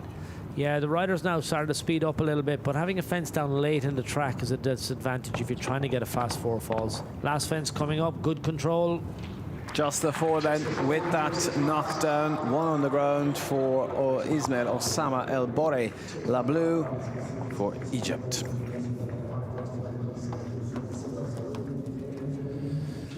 Really good all the way through. Horse is very smart. This is the middle part of the combination. Just drifts a little bit here. Watch him now. Watch what the horse does. He's not sure, so he just kicks out and actually pushes the pole off the cups out backwards. Yeah, a little pelham on the horse. Nice setup, working very well. Plenty of control. We proceed on then to the 23rd combination to step forward here in the Longines arena. Has been a consistently clear round performer. He maintains that high clear round percentage, but goes with Chacolon PS. 12-year-old mare by Chaco Blue is a rider that knows this arena very well, as he's based here in Alshaqab. For Kuwait, it's Hamad Al-Hajri. 12-year-old by Chaco Blue out of Baladerouet mare. Now comes nice and wide, adds up the stride. Gives the horse a little encouragement to the big Oxer. And you can see opting to be nice and positive to all the jumps, sitting nice and quiet on the corner, gets good and straight, and then you can see he just encourages the horse to the jump. And again, 4, 5, 6. That vertical is gone, unfortunately. Now up to the double of verticals. Big horse. He's a tall horse, you can see. Covers a lot of ground. Now, this is a big oxer. Shows good scope and really good use of himself behind. And just down that hill to that really careful vertical. Jumps out very well. You can see the horse is just shaking his head a little bit, like something is actually bothering him. Yeah, very good on the oxer again. Now, this is a big oxer. This horse has a lot of scope. Really good technique behind in particular. He skips over that, makes it look very easy. We'll end up with the 12 faults and just in under that time allowed. It's 81.18. Time allowed is 82 seconds. Hamad Al-Hajari with Chakolon PS Kuwait. Yeah, you can just see the horse just shook his head a little bit on the way down to that and has the slightest of touches at it. And again, look there, you can see he just shakes his head again. Going into the combination, has the back rail of the oxer down. And then he jumps out super well. Next, a lady that placed second in the 2-star 145 Grand Prix earlier in the year here in Doha. She was a €1 million pioneer as the first rider in history to win over €1 million in prize money in the Longines Global Championship Tour, and has recently transferred back to her home team of Valkensvaart United for the 2026 GCL season. Riding Iron Dam Cidello is Edwina Tops Alexander for Australia. Huge jumping horse. So scopy, so athletic. One of my favorite horses on the circuit at the moment. You can see real powerful canter. Been really performing up to a really good standard recently. I think we can expect a good showing here this evening. Now, big oxer. Now, whoa, slows up to the double. Needs to be really strong here. Edwina, using all her experience, you can see, just sits back, keeps the horse off the front rail. Gets everything to settle down now before she sets for this big oxer. And the careful style, plank after it. Whoa. And the horse, you can see, sits back again onto his haunches. Now, combination, huge in, nimble in the middle, powerful coming out. That's really good, perfect. Now, has to be careful here again. Now, 6 strides up here. We've loads of stride, and he's keen. Uses all his scope. Now, this is another scopy jump, and then a lot of control to get home. Big scopy jump again. Now, wait, whoa, whoa, whoa. Brilliant. Could this be Clara number 5? She's in under the time allowed, and it is indeed Edwina Tops Alexander going through to the jump off with Iron Dam's Cidello. Yeah, perfectly ridden. That's really good round management all the way through. Edwina obviously had a super plan. She knew exactly where the challenges were, and those challenges specific to her horse. Watch her come out of this vertical here. Really supports off the front rail and allows the horse to finish behind. Excellent stuff. We proceed on to an Egyptian rider as he goes with Kingsguard, this 10-year-old stallion. Placed second in a 1-star Grand Prix in January, and then at the end of January was third in a 1-star Grand Prix also here in Doha. Syed Saad, he jumped. First fence is gone, unfortunately. And adds a second to it as well. Kingsguard is a 10-year-old stallion. You can see he's very big horse physically. Covers a huge amount of ground. And being a 10-year-old, he's probably just going to take that maybe that little bit longer to grow into that, to really find his way around these technical tracks. Now loads of stride down here. Huge jump. Just the timing's a little bit off. Yeah, he's just got to combine that power, that scope, and he needs athleticism, but he needs to just to have the technique to go with it. Syed has put his hand up and now opts to retire, give his horse a pat. He'll go back, regroup. There's been plenty of competitions for him here to get this big guy into the ring, further his education, continue his development. So deciding to retire there, Egypt Syed Saad with Kingsguard. You know, the technique is right, the scope is good, just his position of his body in relation to the fence is just a little bit off at this stage, and that just takes experience. It's also been day number 4. It's a long enough week. Sometimes it can be a little bit tiring, and things change day to day as well, Tom, and there's a whole mix of factors that can go into play. Yeah, look, these horses are traveling different stables, you know, different food. There's a lot of there's a variety of factors. Again, just being a 10-year-old, you know, that's getting into the whole rhythm of being an international competitor is a whole new ball game for some of these horses, and you can see how the senior ones handle it better. Well, this is a senior rider. He's ranked number 19 in the world, an absolute speed demon, and has been on a winning streak here. Max Kühner, EIC, Kornitzledy, Austria. Kornitzledy, she's only a 9-year-old by Kornel Oblinski, so she's a relatively young horse, not over big. Covers the ground beautifully, and she's so light off the ground as well. You can see great technique, very athletic. I love the expression on this mare. She's taking it all in, listening to Max. Beautiful connection, as we would expect. Look at her, watch her ears again. And lovely, she makes that look so easy. Little Pelham, 2 reins. But this man has the hands of a surgeon.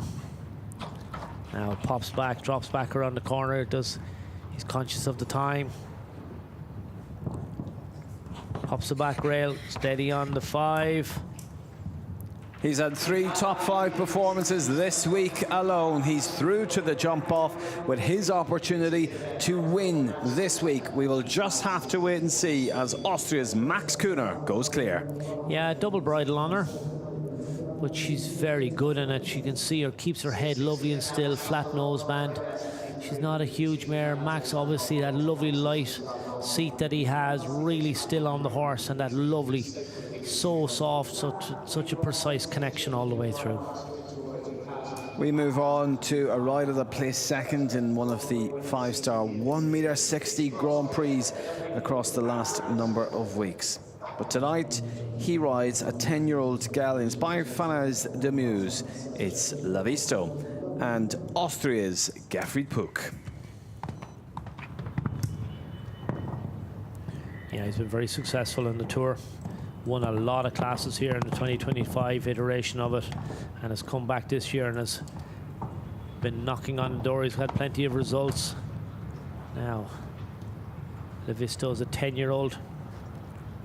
So another younger horse, lovely type. You can see great expression, good use of himself there. You can see does everything to leave that fence. A lot of power in this horse.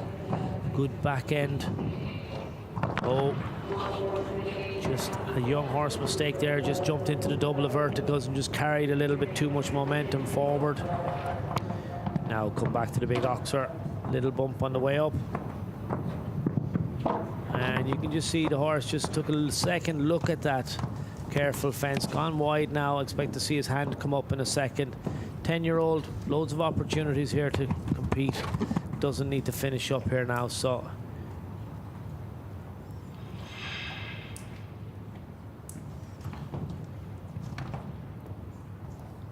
He's going to get the bell and get eliminated. What he's done is quite cleverly is he skipped the combination and gone around, and he's popped that tall style at fence number 10. So we'll see. Well, the ground jury have marked him as retired, and I'm sure that's what he wanted to achieve. So, but he should have jumped a fence, already jumped in the rules, but they've marked him as retired, as Gerfried Puck has decided to call it a day with La Visto. Either which way, he hasn't completed the course. That's correct. So he won't be coming back with his 10-year-old. He'll keep his powder dry. We'll see him another day. Well, we only have 6 left, with 6 clears. Niels Bruinseels was ready to go. He jumps that first fence. He comes off the bat of the World Cup momentum from jumping in Amsterdam late a number of weeks ago, in fact, and finished 3rd in that World Cup qualifier. He goes with credible Van Het Lidenhof said for Belgium. 12-year-old mare by Crown Z out of a Landetto mare. Very competitive combination. I expect he's going to move up off that ranking of 113 on the next series of rankings. First part of the vertical gone down, unfortunately. Opted to move up on the four-stride pattern there, and it didn't quite work out as he wished. He was a really busy rider last year. Competed a lot of legs of the GCT. Was on international duty, was on team duties as well. Does a lot of shows. Lovely down through the combination. You can see this mare, she covers the ground very quickly. She's very light and quick across the ground. Definitely one, if we were to see in the jump off, you would expect to be quick against the clock. Now, back around the corner. Big Oxer here. Now slow on the 5. You can see she's lovely. Great balance in front of that jump. Just picks the 4 up with that one knockdown here tonight. Niels Broadseals and Credibles, Van Het, Leidenhof, Zed in a quick pace, 76.87.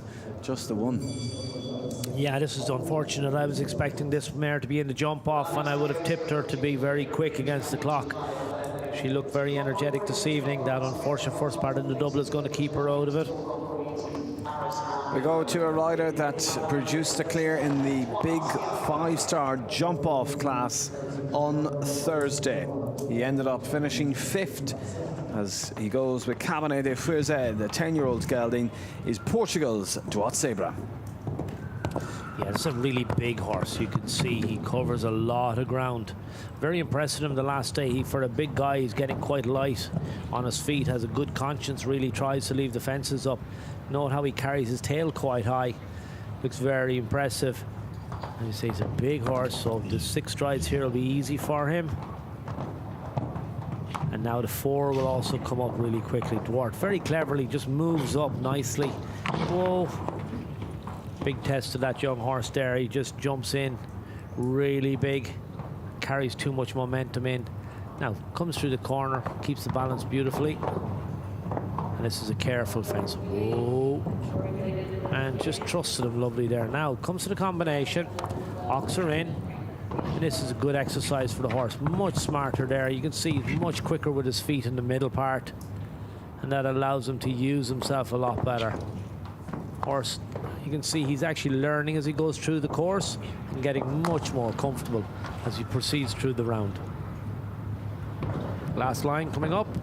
Now a good test again for this big guy. Wait, whoa, good control. Yeah, very nice. Really nice run there for Portugal's Duat Zebra. He takes a look back at the big screen to confirm his result, which is 4 false in 79.93. Portugal. Yeah, this is the double verticals. Look, Duart doing everything. Unfortunately, the horse just a little bit green. Didn't react the way we expected, but he really improved. And then that's down to the combination. The horse learned a lot and executed perfectly down through the combo. Starting his run now is Turkey's Hassan Santurk. 6 top 10 performances this week alone, including that win in the 2-phase 3-star competition on Wednesday, rides Dimas Primepower said. Very busy. Been in every competition we've seen, but he's also been in those competitions competitive every time. We haven't seen him have too many production rounds. He's this is not going to work out on this case.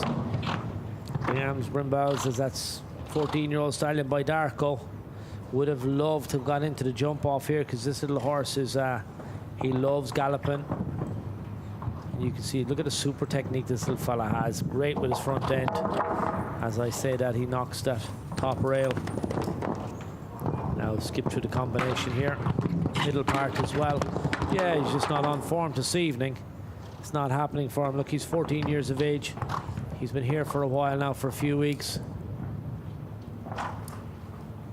Hassan knows him better than anybody. So he's opted, he's going to stay going here now.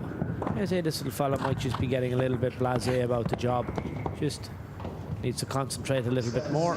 He finishes in a total of 20 false here tonight. That's Dimas Primepower Zed and Turkey's Hassan Santurk. Well, just the 3 left to go then, and at this stage we have six clears, 6 proceeding through to a very exciting jump off, of which we have some of the top riders in the world. Not forgetting our 5-star competition precedes this. Estimated start time for that is 9:15 here, Qatari time. But we move on to Khalid Abdulaziz Al Eid as he steps forward into the arena. Dominant in the Longines Hatab Diamond Tour, securing both first and third place in a single 150 round there. That was in the late 2025, early 2026. As he goes with Racker DMC, this 9-year-old stallion for the Kingdom of Saudi Arabia. That's a little bit of a cheaper horse there. Nice. And in the crowd, that is. I'm sure she'll want to swap it for a 4-legged version fairly soon. Oh, back rails the front first fence, just stalled a little bit coming off the corner.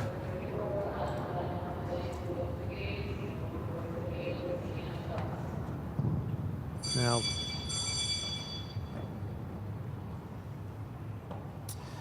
so elimination there. It's a technical elimination for Khalid Abdulaziz Al Eid and Racker DMC. So for the Kingdom of Saudi Arabia there.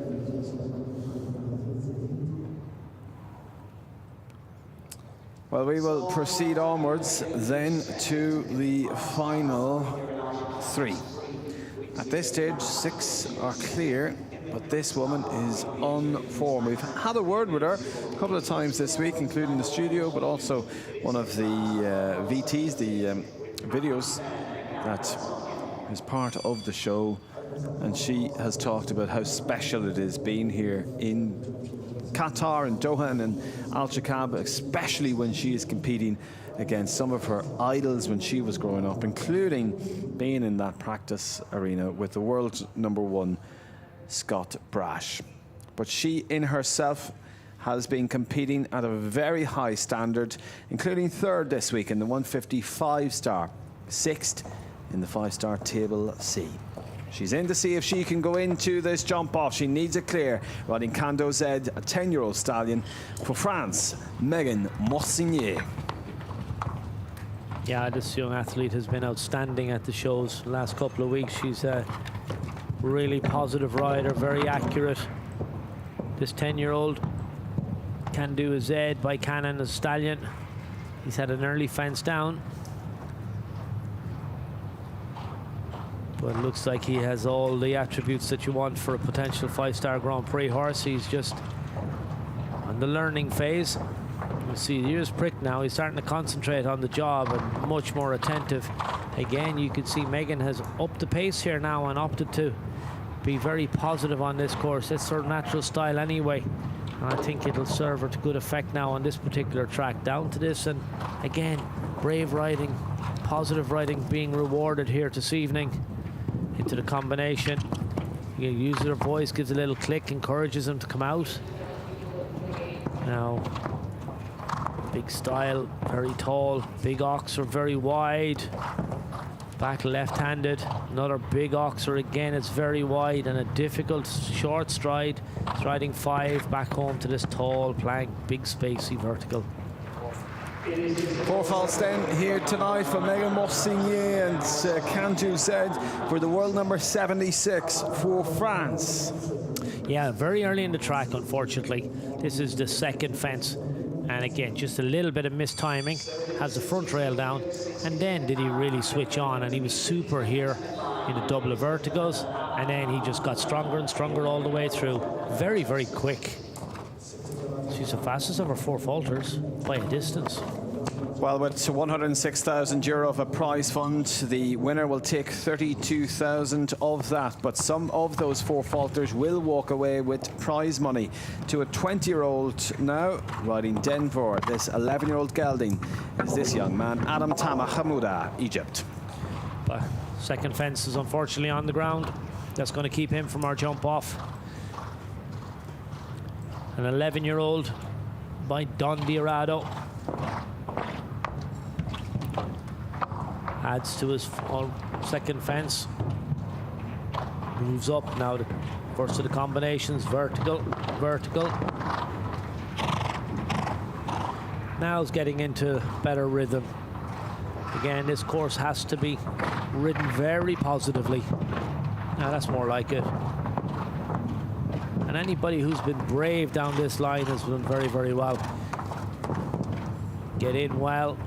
There's enough room in there. Encourage your horse to balance himself.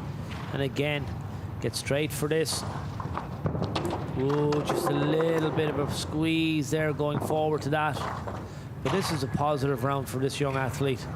I think when he looks back and he sees particularly the middle section, he's going to be quite happy with his performance. Last line coming up. Good adjustment, but the back end didn't get out of the way in time. Back rail down. In fact, the plank goes. It will be a total of 16 then in 77 seconds exactly. Adam Tamer Hamouda for Egypt. Middle part of this round was very smart, to be fair. He started off a little bit under pace, possibly, and the horse was maybe a little bit overawed when he came in, but then he settled into it very nicely. Got up onto a really good canter. When he got nice and positive, the horse reacted really, really well. This lady will conclude the action here tonight. She is so talented and rising up through the young rider ranks. Has made such a fantastic transition to the senior ranks, now competing at 3- and 5-star level. This is Sienna Charles. She goes with Stardust, a 16-year-old mare by Chaco Blue for Great Britain. And Tom, you were actually speaking to her father right before the competition. Yep. And don't forget, this young lady's already made her senior debut. Just have a quick note of the bridle. Again, it's got one of those head pieces that takes the pressure off the horse's ears and that area at the back of his ears. You just see it. So that bridle is designed for the maximum comfort on the horse. Stardust is a 16-year-old mare by Chaco Blue, out of a Conair mare. Sienna from that Charles dynasty. Her brother's already posted a clear round. He'll be back to the jump off, I'm sure. His younger sister will be delighted if she can join him in that jump off. Family rivalries will continue, I'm sure. Now keeps a nice rhythm around the corner. Again, using all her experience. Getting plenty of mileage these days. Gets to ride a lot of nice horses. It gets into a lot of rings. Obviously having her dad as well as a mentor, coach and advisor must be invaluable. I know Peter a long time. He's was such a competitor and such a successful rider. He was an individual European gold medalist. He was also a team Olympic gold medalist at the London Olympics. What a performance that was. Now super through the combination. Watch his horse, how light it is on his feet in the middle. Again, really athletic. Here, this is looking very smart. Now 6 strides here. Get the back rail. Now don't worry about the time, that's not an issue. Keep a good rhythm away from the pocket. Get nice and square to the oxer.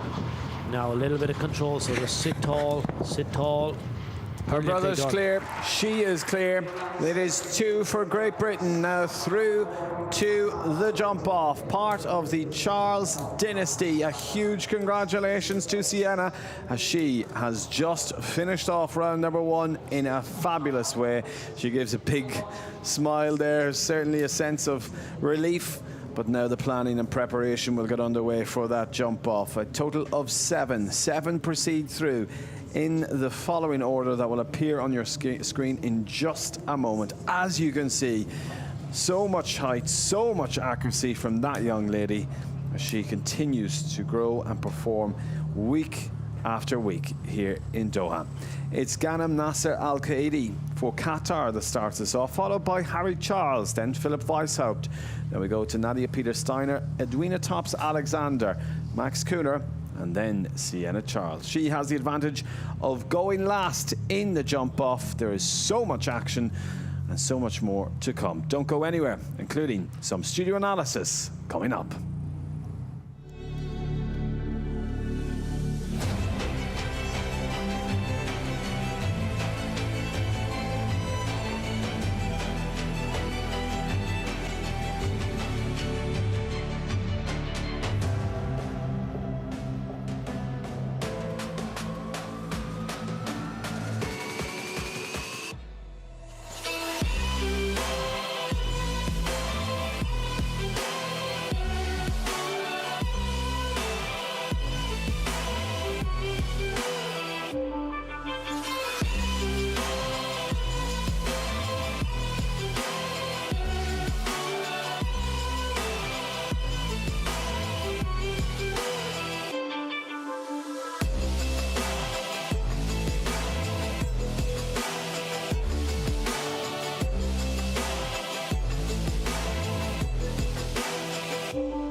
Well, that concludes the first round of action, of course, in this 3-star Grand Prix. Over €100,000 is on the line for this particular competition, and it is the precursor to tonight's big class, the 5-star Grand Prix, kicking off in just about over an hour's time. But one rider who has competed in this 3-star Grand Prix and has had plenty of success at Alshaqab in the past is Jana Frederica Meyer-Zimmermann, and she joins us in the studio. Thank you so much for joining us this evening. Hello. So talk to me about your performance in this 3-star Grand Prix, because I think it's been a tricky course, has it? Well, I mean, I wish I would have been clear. I think my horse jumped amazing. She is quite a new ride for me, but already placed many times here in the Grand Prix in the 150, 155 classes. So she already has had an amazing time over here. But today we had one unlucky rail in a triple combination, and then honestly I speeded a bit up for the time because I thought maybe I can still get a ribbon, and then I had one more down. But I have to say it was quite a tough course. It's not about the height, but you could see some pairs also struggling with the distances. And you talk about this horse and you haven't had her for so long. Talk to me about the building partnership you have. I have to say I love her. It's a beautiful, competitive mare, and I got her to ride from Cherokee Sport Horses, and she comes from the US, and she's a real fighter. She really loves to jump. She's competitive. She's careful, and yeah, we have quite a lot of success right from the beginning, and I'm really grateful to have her in the stable. Looks like a really great partnership. Tom, certainly one of the rides, as Jana says, just very unlucky, those rails. Yeah, I agree. This course is very difficult. It's not that it's that big, but it's very technical and it's taking a lot of precision. So that's why we've so few coming through to the jump off. A lot of people jump very well. You have a lovely string of horses here. You're a busy rider. That's true. I like to be busy. We have a great group. Actually, it's more upcoming horses. I have my Messi, the one who won the Emir Sword last year, I have at home. He's still building up. And with the upcoming horses here, we've had a great time. Celagon Cascais did amazing. He was placed in some 5-star Grand Prix. And I mean, that's our business. We try to find very good young horses and build them up slowly. We are also into breeding. So for us, it's always a long period of time that we know our horses. And then once you reach the really big classes, it's always, yeah, it's very special for me. It must be brilliant bringing those horses to this place, because there's so many options and there's so many good facilities here. It sets you up very well. I presume you have a lot of plans for 2026. I mean, I think you have to stick your plans also to the horses. And as Messi is just coming back, I don't know if my group of horses is ready enough to be part of the WEC in Aachen, which I would love to be, but we also have to be realistic and then see step by step how far we come. But I'm quite positive for the next weeks. I will join the global tour. I will be again part of the Cannes Stars, and then the whole coming season for sure. Aachen, will be one of my goals. I hope that I can do some Nations Cups with my upcoming horses, and for the rest, I have to say, for me, it's always a big pleasure to bring these young horses. Now, during the Grand Prix, I also have, for example, one upcoming horse in the indoor who's just jumping the 145, but maybe a half year later, he can also jump the Grand Prix. So that's our job, and I think it's a beautiful business. Well, I've had the pleasure of watching you compete around the world over the last couple of years. It's been great watching you. You're such a busy rider, but you put so much care and attention to how you produce your horses. The very best of luck for this year. If it's as good as last year, you'll have another phenomenal year. I wouldn't be surprised if I did see you in Aachen. Thank you very much. Finally, Jana, just talk to us about how coming somewhere like Doha plays into your planning when it is a championship year. I mean, we have still many horses at home, our breeding, our young ones, students. For us, it's something you also have to consider when you're quite long time far away from home. But there's a nice direct flight, which we take tonight, for example. And I come here with my family. I have to say we always have a beautiful time over here. We had always a very warm welcome. People have been super friendly and helpful.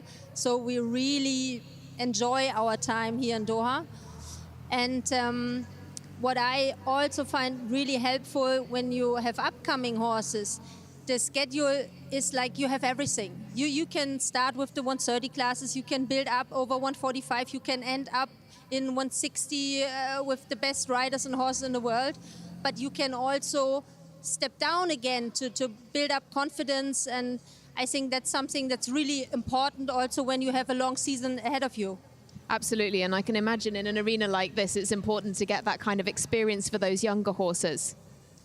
I mean, it can be quite impressive here. Yeah. We also have horses that were a bit shy in the beginning. It's not about the jumping. I mean, when you see this ring, there are not many rings worldwide that are so impressive, and I really love to ride over here. But if you have a younger horse, they need to grow a little bit into it. Well, we've heard it there, you know, Jana Frederica Meyersman, one of the best riders in the world with a serious string of horses, really saying how impressive this facility is, one of the very best in the world, and it is attracting some of the very best names as well.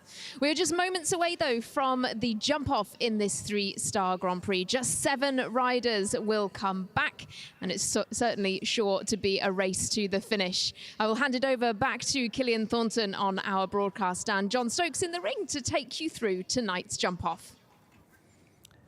The dust has settled, and we are left from 35 starters with the magnificent 7. 7 combinations have defied the gravity of Alshaqab, have overcome that man's track.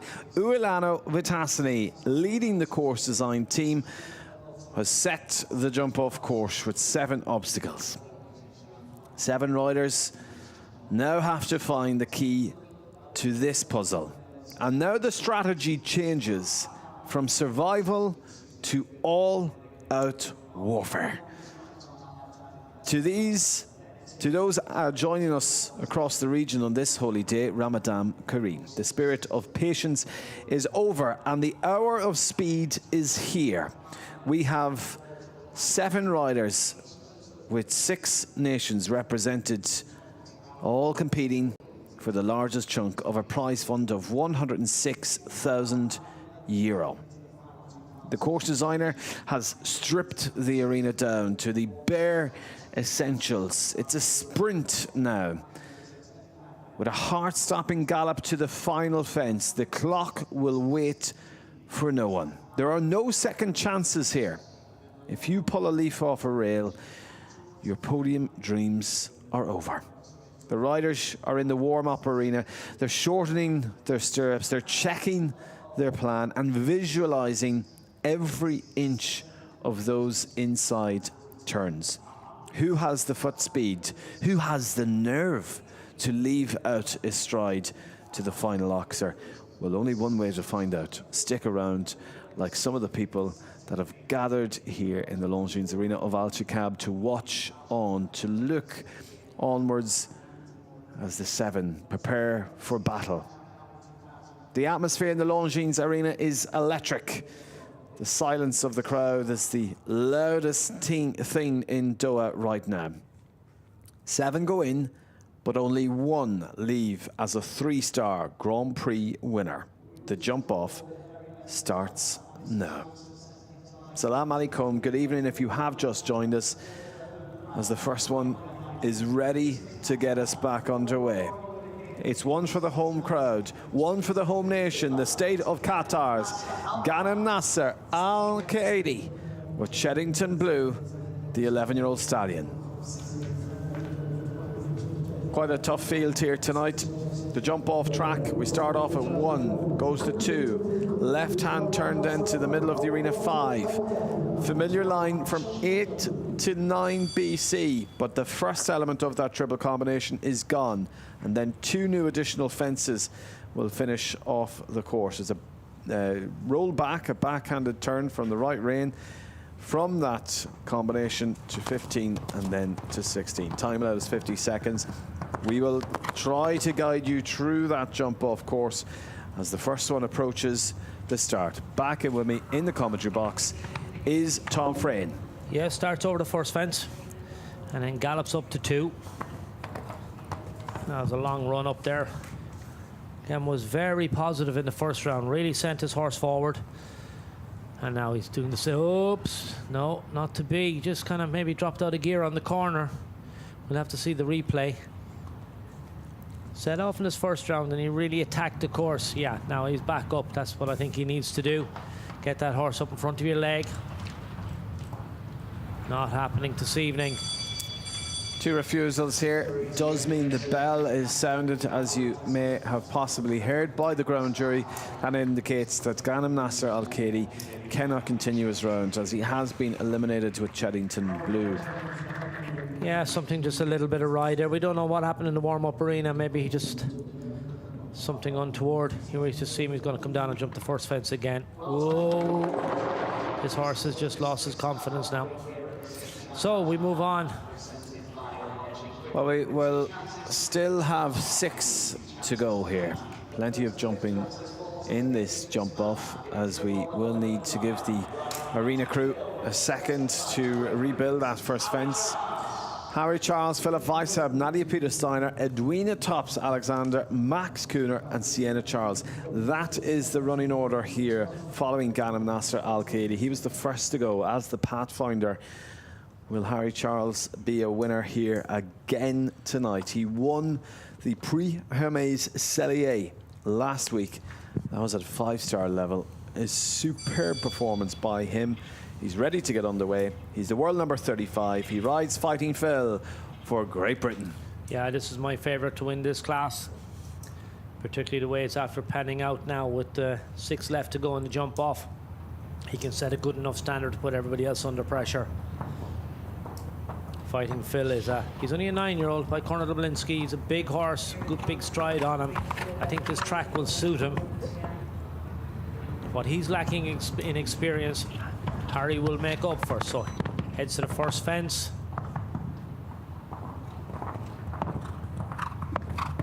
Nine strides from 1 to 2. You think they were doing 11 in the first round, so he's already left out 2 strides. Nice and neat here. Jumps this on the angle. 4, 5, 6 to the vertical. No, it's the vertical now. I've only got B and C. Vertical in, oxer out. This is very neat. And now this is 2 new fences. We haven't seen him. Fence 15 is an oxer. And he's going to go on a straight line from that. Take the bend out of it. Keeps coming. He's on the final gallop. It's a slight rub of the last fence, but it remains in the cups. A sense of relief, but an impressive round here by Harry Charles. Fighting Phil at the start of this jump off. He gives a smile. Will that be good enough to win? Yeah, I think it will. That horse has a huge stride and he's just really used it to great effect. Fighting Phil is lovely and careful. He's light off his feet, and you can see he's a lovely, intelligent horse.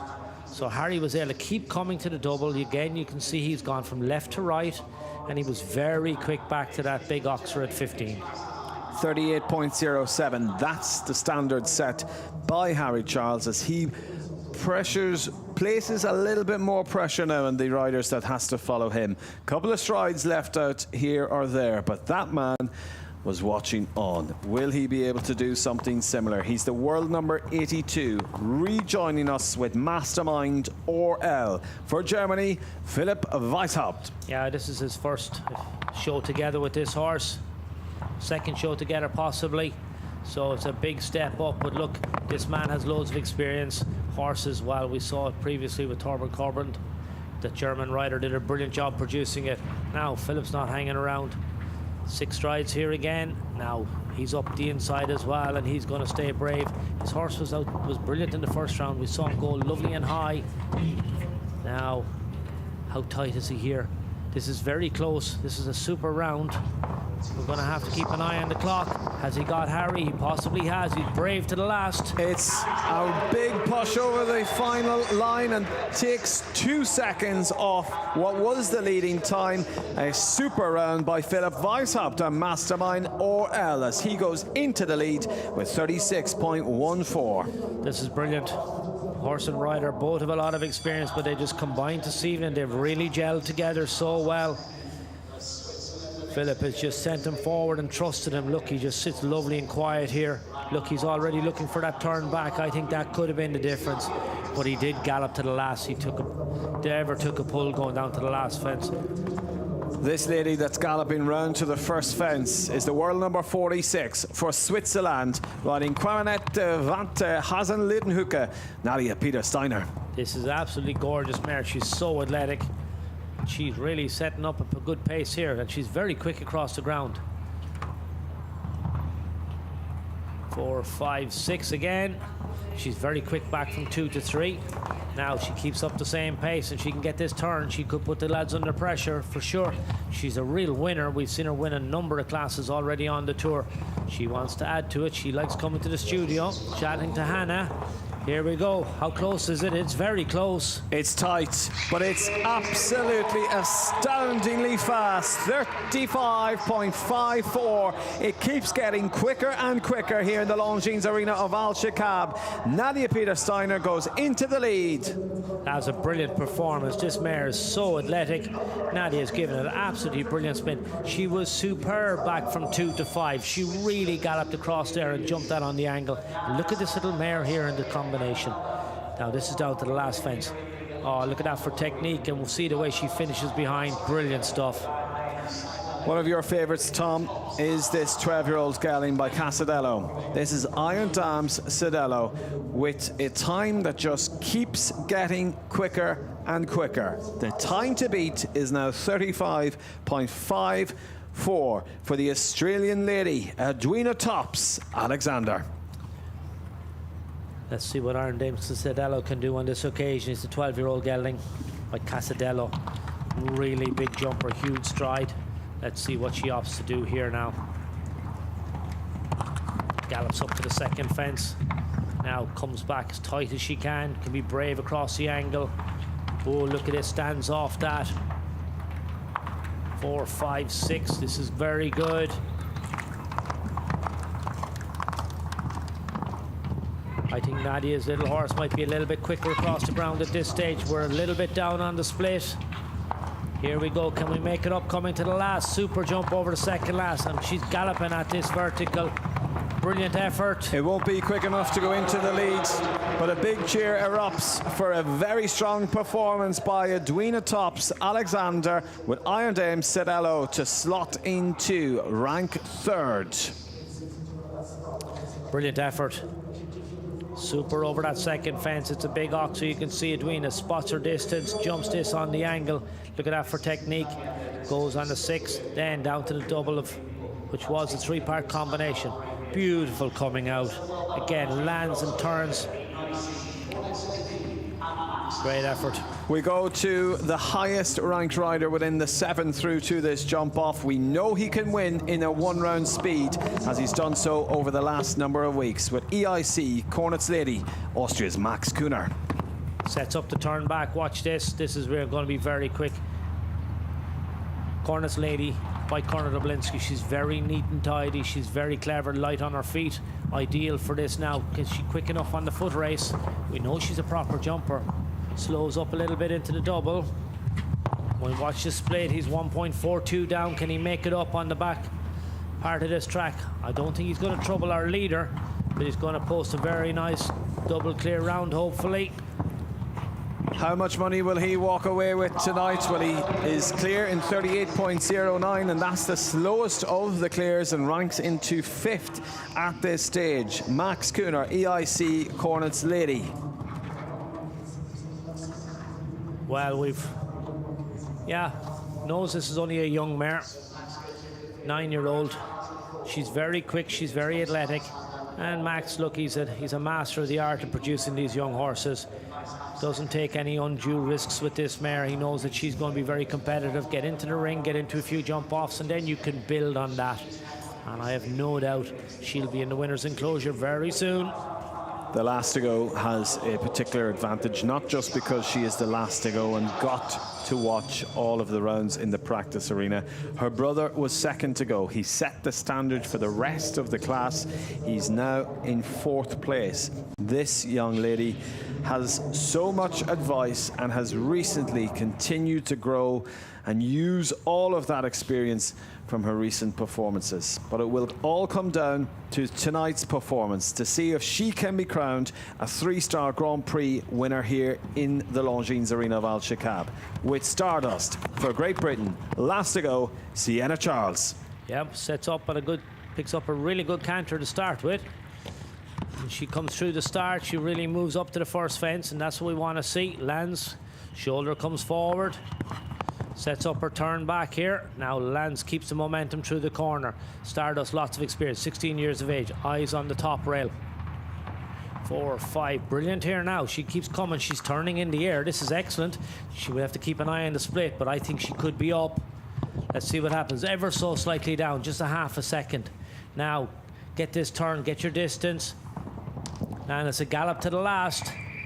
Keeps going, she heads to the last fence, makes a little alteration. Time to beat 35.54. It's not quite quick enough, under 1.5 seconds slower than the leading time, but that is a stellar performance by Sienna Charles and goes into 3rd place with Stardust. Yeah, great effort. To be fair to everybody in the jump off, they didn't let us down. They've really come in, put their best foot forward, and really challenged the course builder.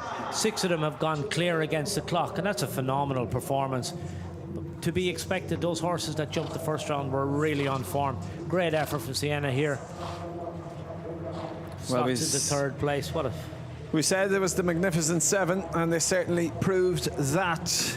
A win here, though, for only one of those riders. And that is that lady appearing right at the top of your screen. Nadia Peter-Steiner is our winner of the 3-star Grand Prix of the CHI of Alshaqab, presented by Longines. 2nd to Philip Weissab, 3rd to Sienna Charles, 4th Edwina Tops-Alexander, 5th to Harry Charles, and 6th Max Kuhner. Well, that was only a prelude of the action still to come here tonight as we prepare for the big one. Over €500,000 in prize money for the 5-star Grand Prix, and that preparation is underway. Our course design team is already starting to build the course for that, but a huge congratulations to the 7 through to the jump off. Only one winner, and that's Nadia Peter-Steiner. Don't go anywhere, as we have some studio analysis coming up.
Nadia, huge congratulations. I can see that you're shaking with excitement. Tell me how you're feeling.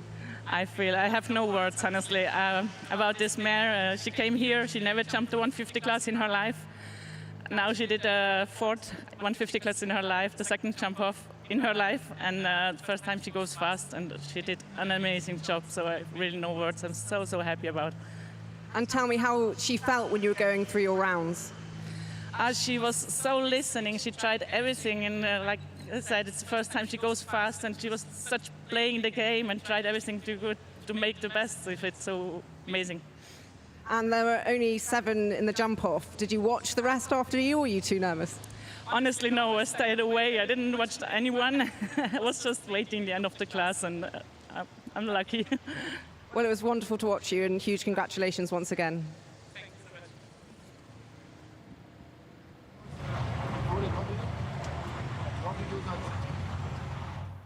Oh, fabulous to hear from Nadia Peter-Steiner. Of course, huge congratulations to her on this win. She very much is a rider on form. She's been performing very well all week and throughout this Doha Equestrian Tour, now culminating in a win in the 3-star Grand Prix. And she will take the lion's share, her share of that €106,000 prize fund. As you just saw there from our aerial shot, it is a hive of activity in the Longines outdoor arena just behind me. Of course, the arena is being prepared for the 5-star Grand Prix, which will be taking place very shortly. But of course, first of all, we are being prepared for the prize giving, and that will be to award the top 3 from that 3-star Grand Prix. Great to hear also there about Nadia's relationship with this horse, and that the horse had never jumped a metre 50 class before having come to Doha, but now very much in the mix with the world's very best. It was an outstanding lineup of competitors in our jump off, and of course in that class in general, you know, nearly 40 of them coming forward, and all of them absolutely going for it against the clock in that final jump off. Some serious names coming forward, and a foot to the floor for them all, eventually resulting in a win for Nadia Peter-Steiner. So we turn our attention then to the 5-star Grand Prix. As I say, the prize giving ceremony will be coming up first, but that 5-star is also going to see a fantastic lineup of international riders. They have traveled here for both of tonight's competitions from across the globe, all culminating in these big nights in Doha. Of course, the sun has set and we're competing under the lights in this real hub for international sport. Remember, Doha has been the stage for some of the best sporting events in the world, the FIFA World Cup, ATP tennis, Formula One as well, and now, of course, 5-star show jumping taking place on this very stage. It really is a hub for the very best of the best to do battle for their top prizes. So that 5-star Grand Prix, that is the big one of the week. It has a prize fund of €575,000. It's going to be a huge competition and is the final showdown of the week. Of course, we are in CSI Alshaqab this week, part of the Doha Equestrian Tour, and this week very kindly presented by Longines. Great to have their support here. And of course, they are the presenting sponsor for this week's competitions. We've also had the dressage in our indoor arena, as well as the para dressage, 5-star dressage, and then the para dressage across the different grades. All of those are available for you to watch once again if you would like to, or if you've missed any of the action, do go back to take a look on demand at your leisure. Well, we'll say goodnight for now from our studio. That prize giving for the 3-star will be taking place shortly, but do join us again. We'll be back very soon for the 5-star Grand Prix.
Ladies and gentlemen, on this, the biggest night of them all here at the CHI Alshaqab, presented by Longines, please welcome in your winner of tonight's 3-star Grand Prix for Switzerland, Quarantinette van Hazel-Larenhoeki and Nadia Peter-Steiner. السيدات والسادة، مراسم تتويج الأبطال لشوط الجائزة الكبرى 3 نجوم CHI الشقب برعاية لونجين. يتقدم هؤلاء الأبطال: المركز الأول سويسرا ناديا بيتوشتاينر والجواد كورانتنيت.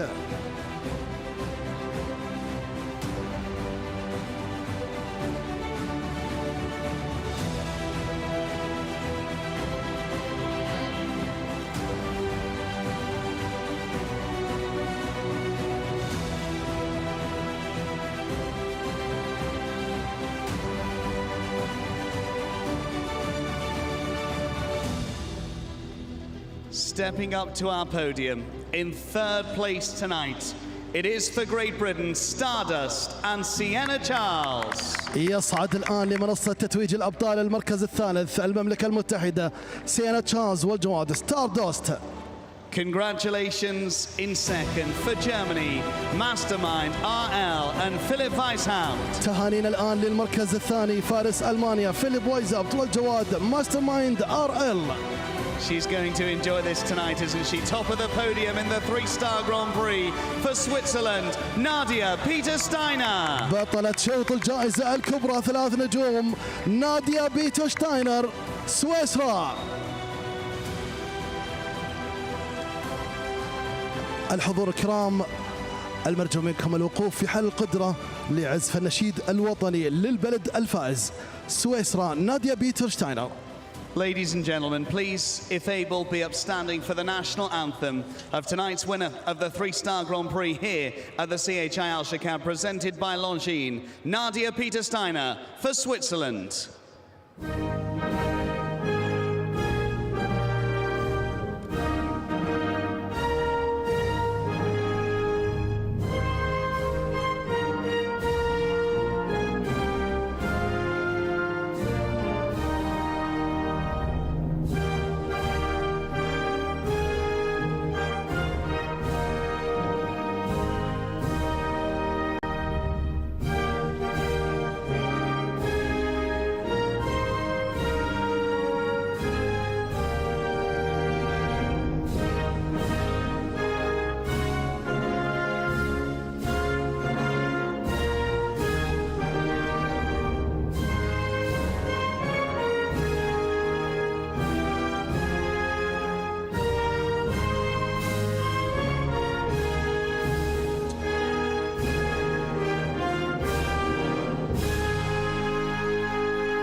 It is a privilege to welcome forward sports manager here at Alshaqab, Salman Al-Swedi, to make the presentation of awards as we congratulate the winner of the 3-star Grand Prix, Quarantinette van Hazel-Larenhoeki, and Switzerland's Nadia Peter-Steiner. بكل فخر واعتزاز نحظى بحضور مشرف الآن للمدير الرياضي السيد سالمين سلطان السويدي لتتويج الأبطال. Congratulations in 2nd place for Germany. It's Mastermind RL and Philipp Weishaupt. And well done in 3rd for Great Britain. It's Stardust and Sienna Charles.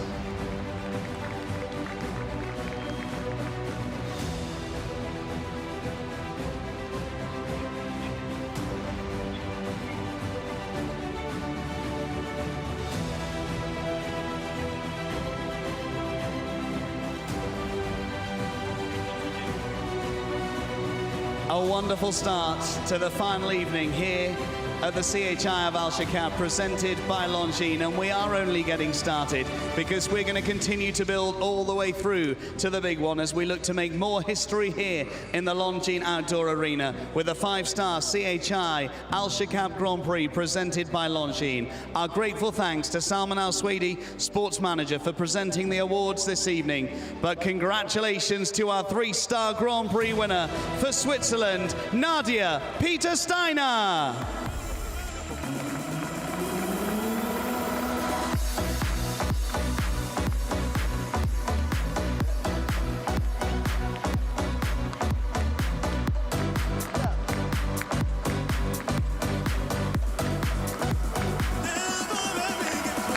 Ladies and gentlemen, you can turn up the volume, you can bring the house down. Your winner, Nadia Peter Steiner.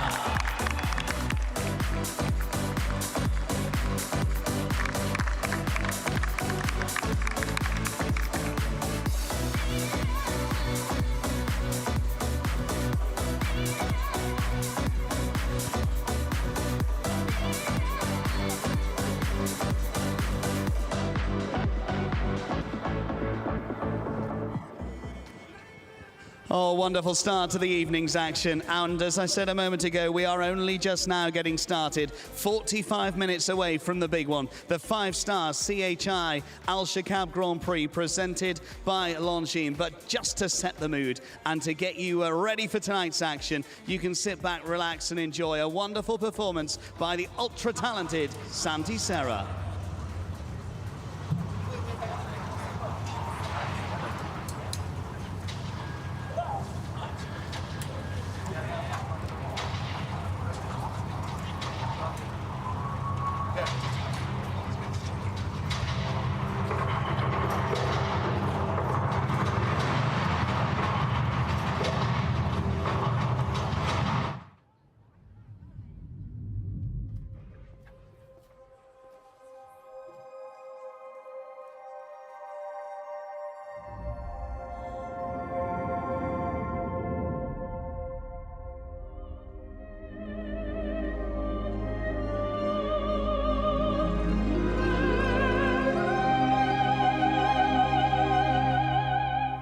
Longines, elegance is an attitude.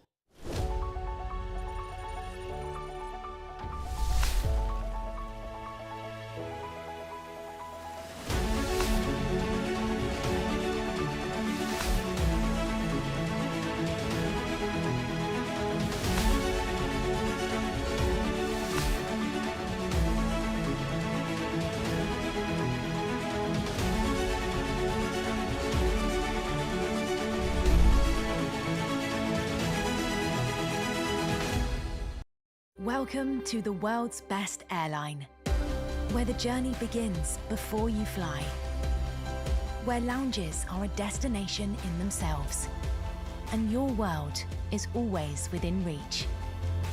A place where you're looked after, and the smallest details bring the biggest smiles. This is Qatar Airways, the world's best for a record 9th time.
كيف ممكن توصف شعور؟ ما في كلام يوصفه.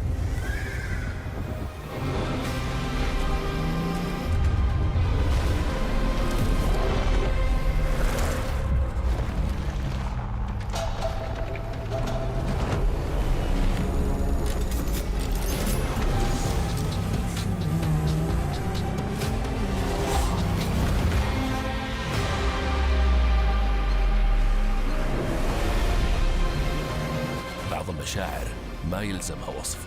لما تحس بشعور جديد كل اللي عليك تسمح له يقودك.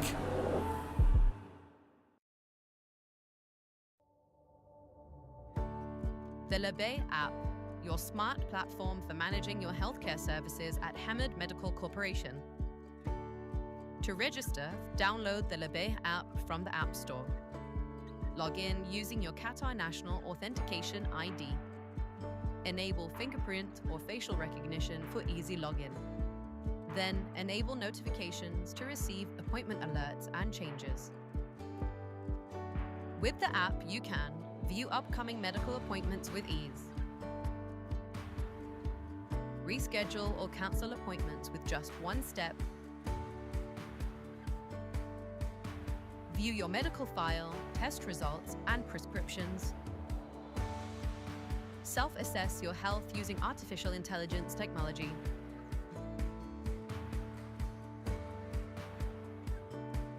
Lebe, your smart platform for better healthcare.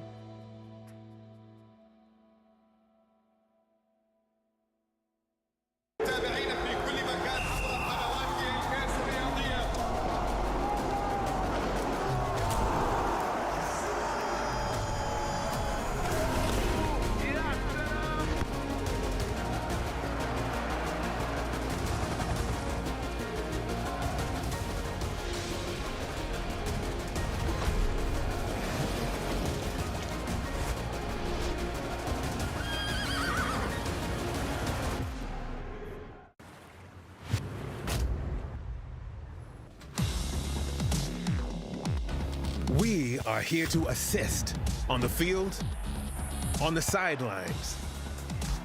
From training to go time, we help set up the shot so that you can take it. And your victory is also ours.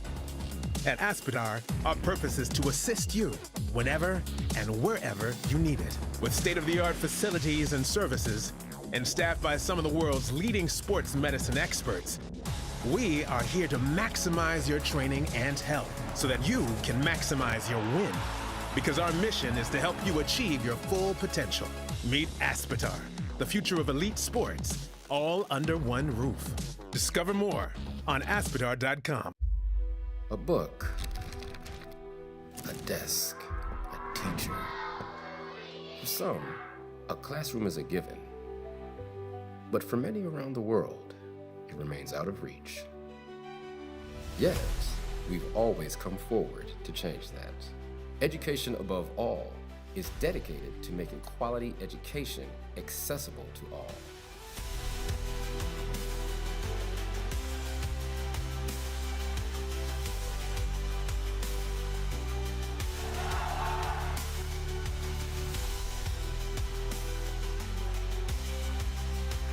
Because when a child learns, they don't just change their future.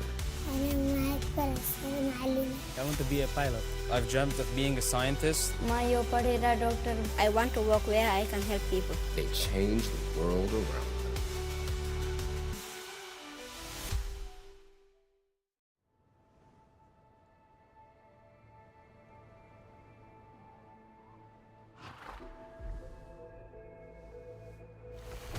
صدح صوت الحوافر وسمعتها الخيل والفرسان. وصل لأقصى بقاع الأرض، صدى صوته ملا الأقطار طول وعرض.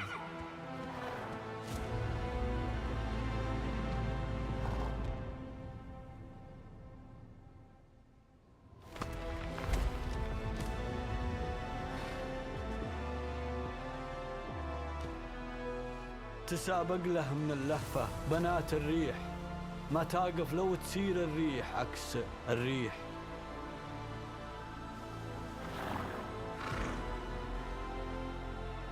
من الصحراء تشوف الناس ضحضاح السراب أسراب، تلاحظ في ملامحها الغريبة حالة استغراب، تحدد وجهة الصوت اللي يصداه وصلت الأسماع، وعلى الوجهة ما تدري عن بعضها وتتفق بإجماع.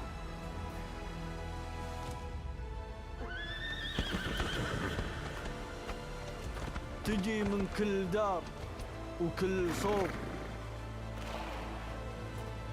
ترابط بين أحاسيس وقلوب، تجمعنا الهواية والمحبة هنا من حيث تجتمع الشعوب.